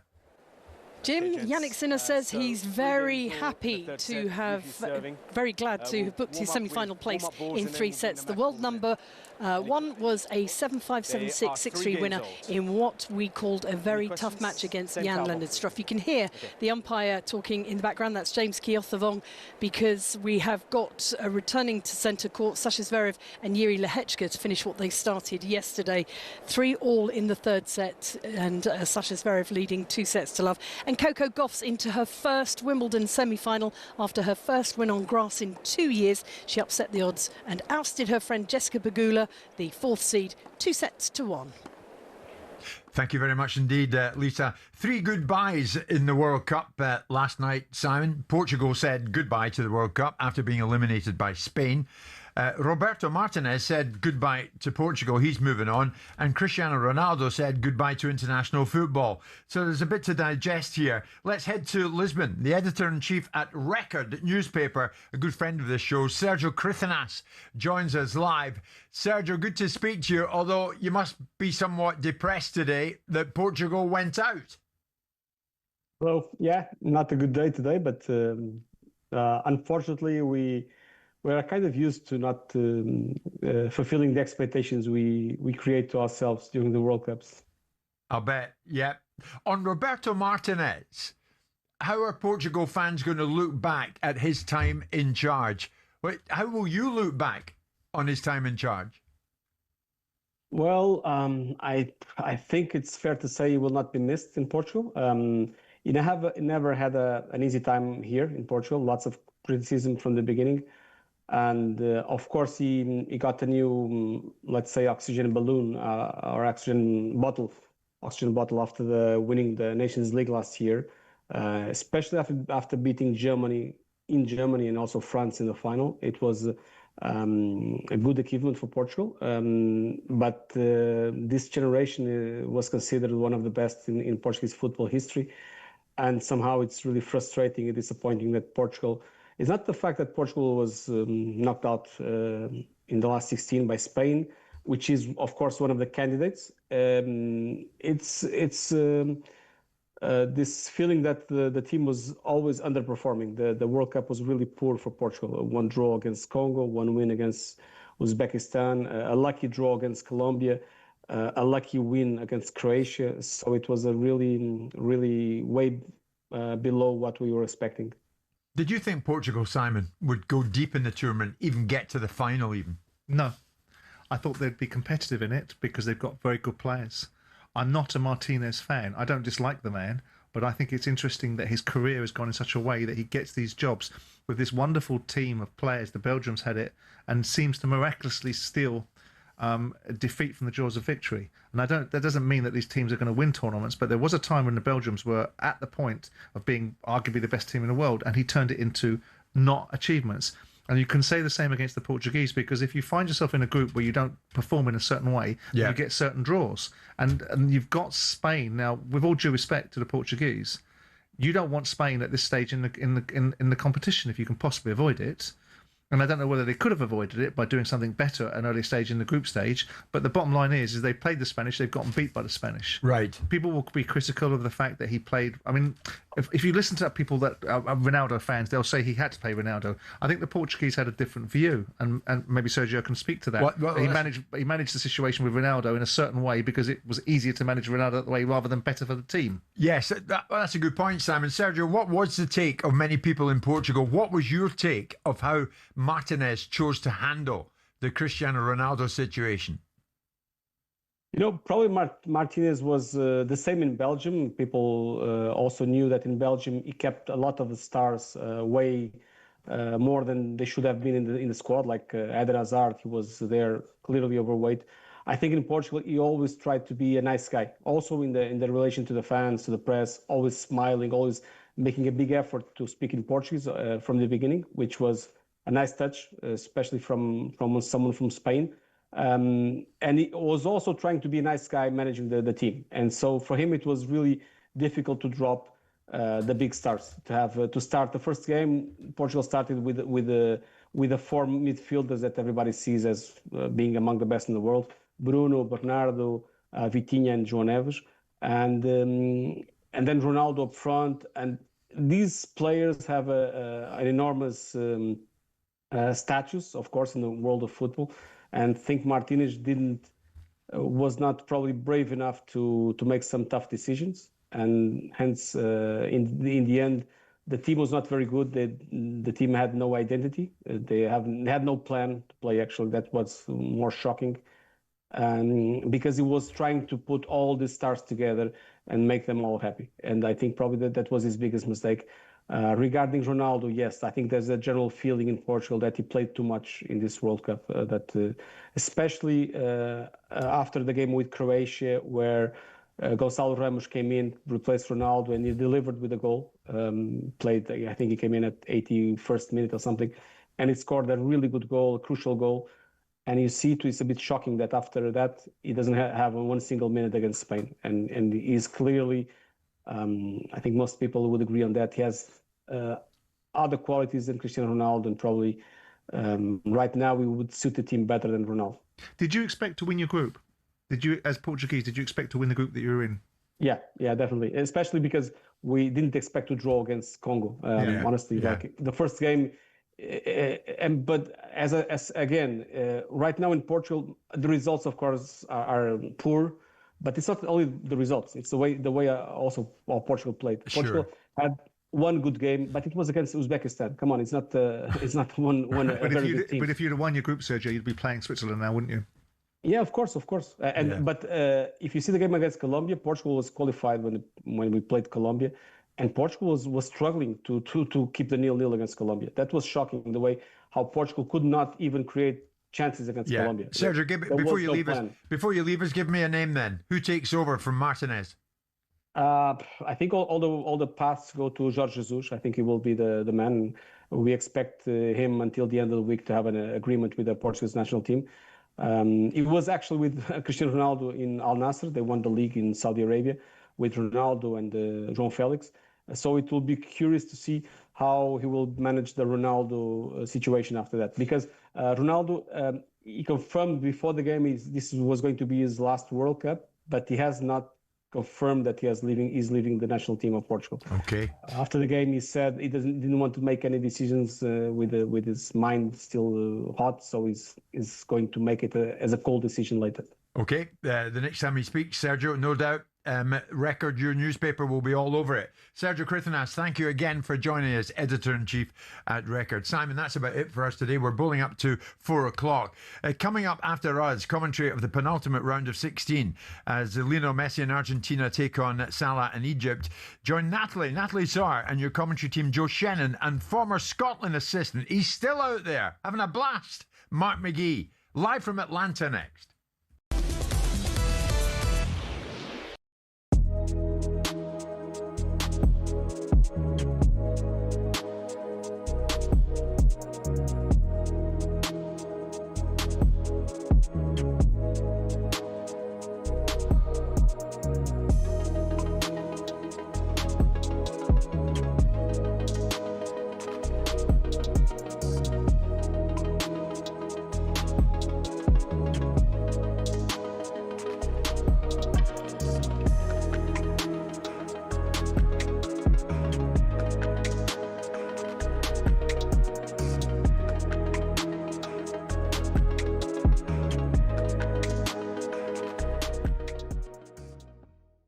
terms of memorable England performances, where does that one rank? Well, listen.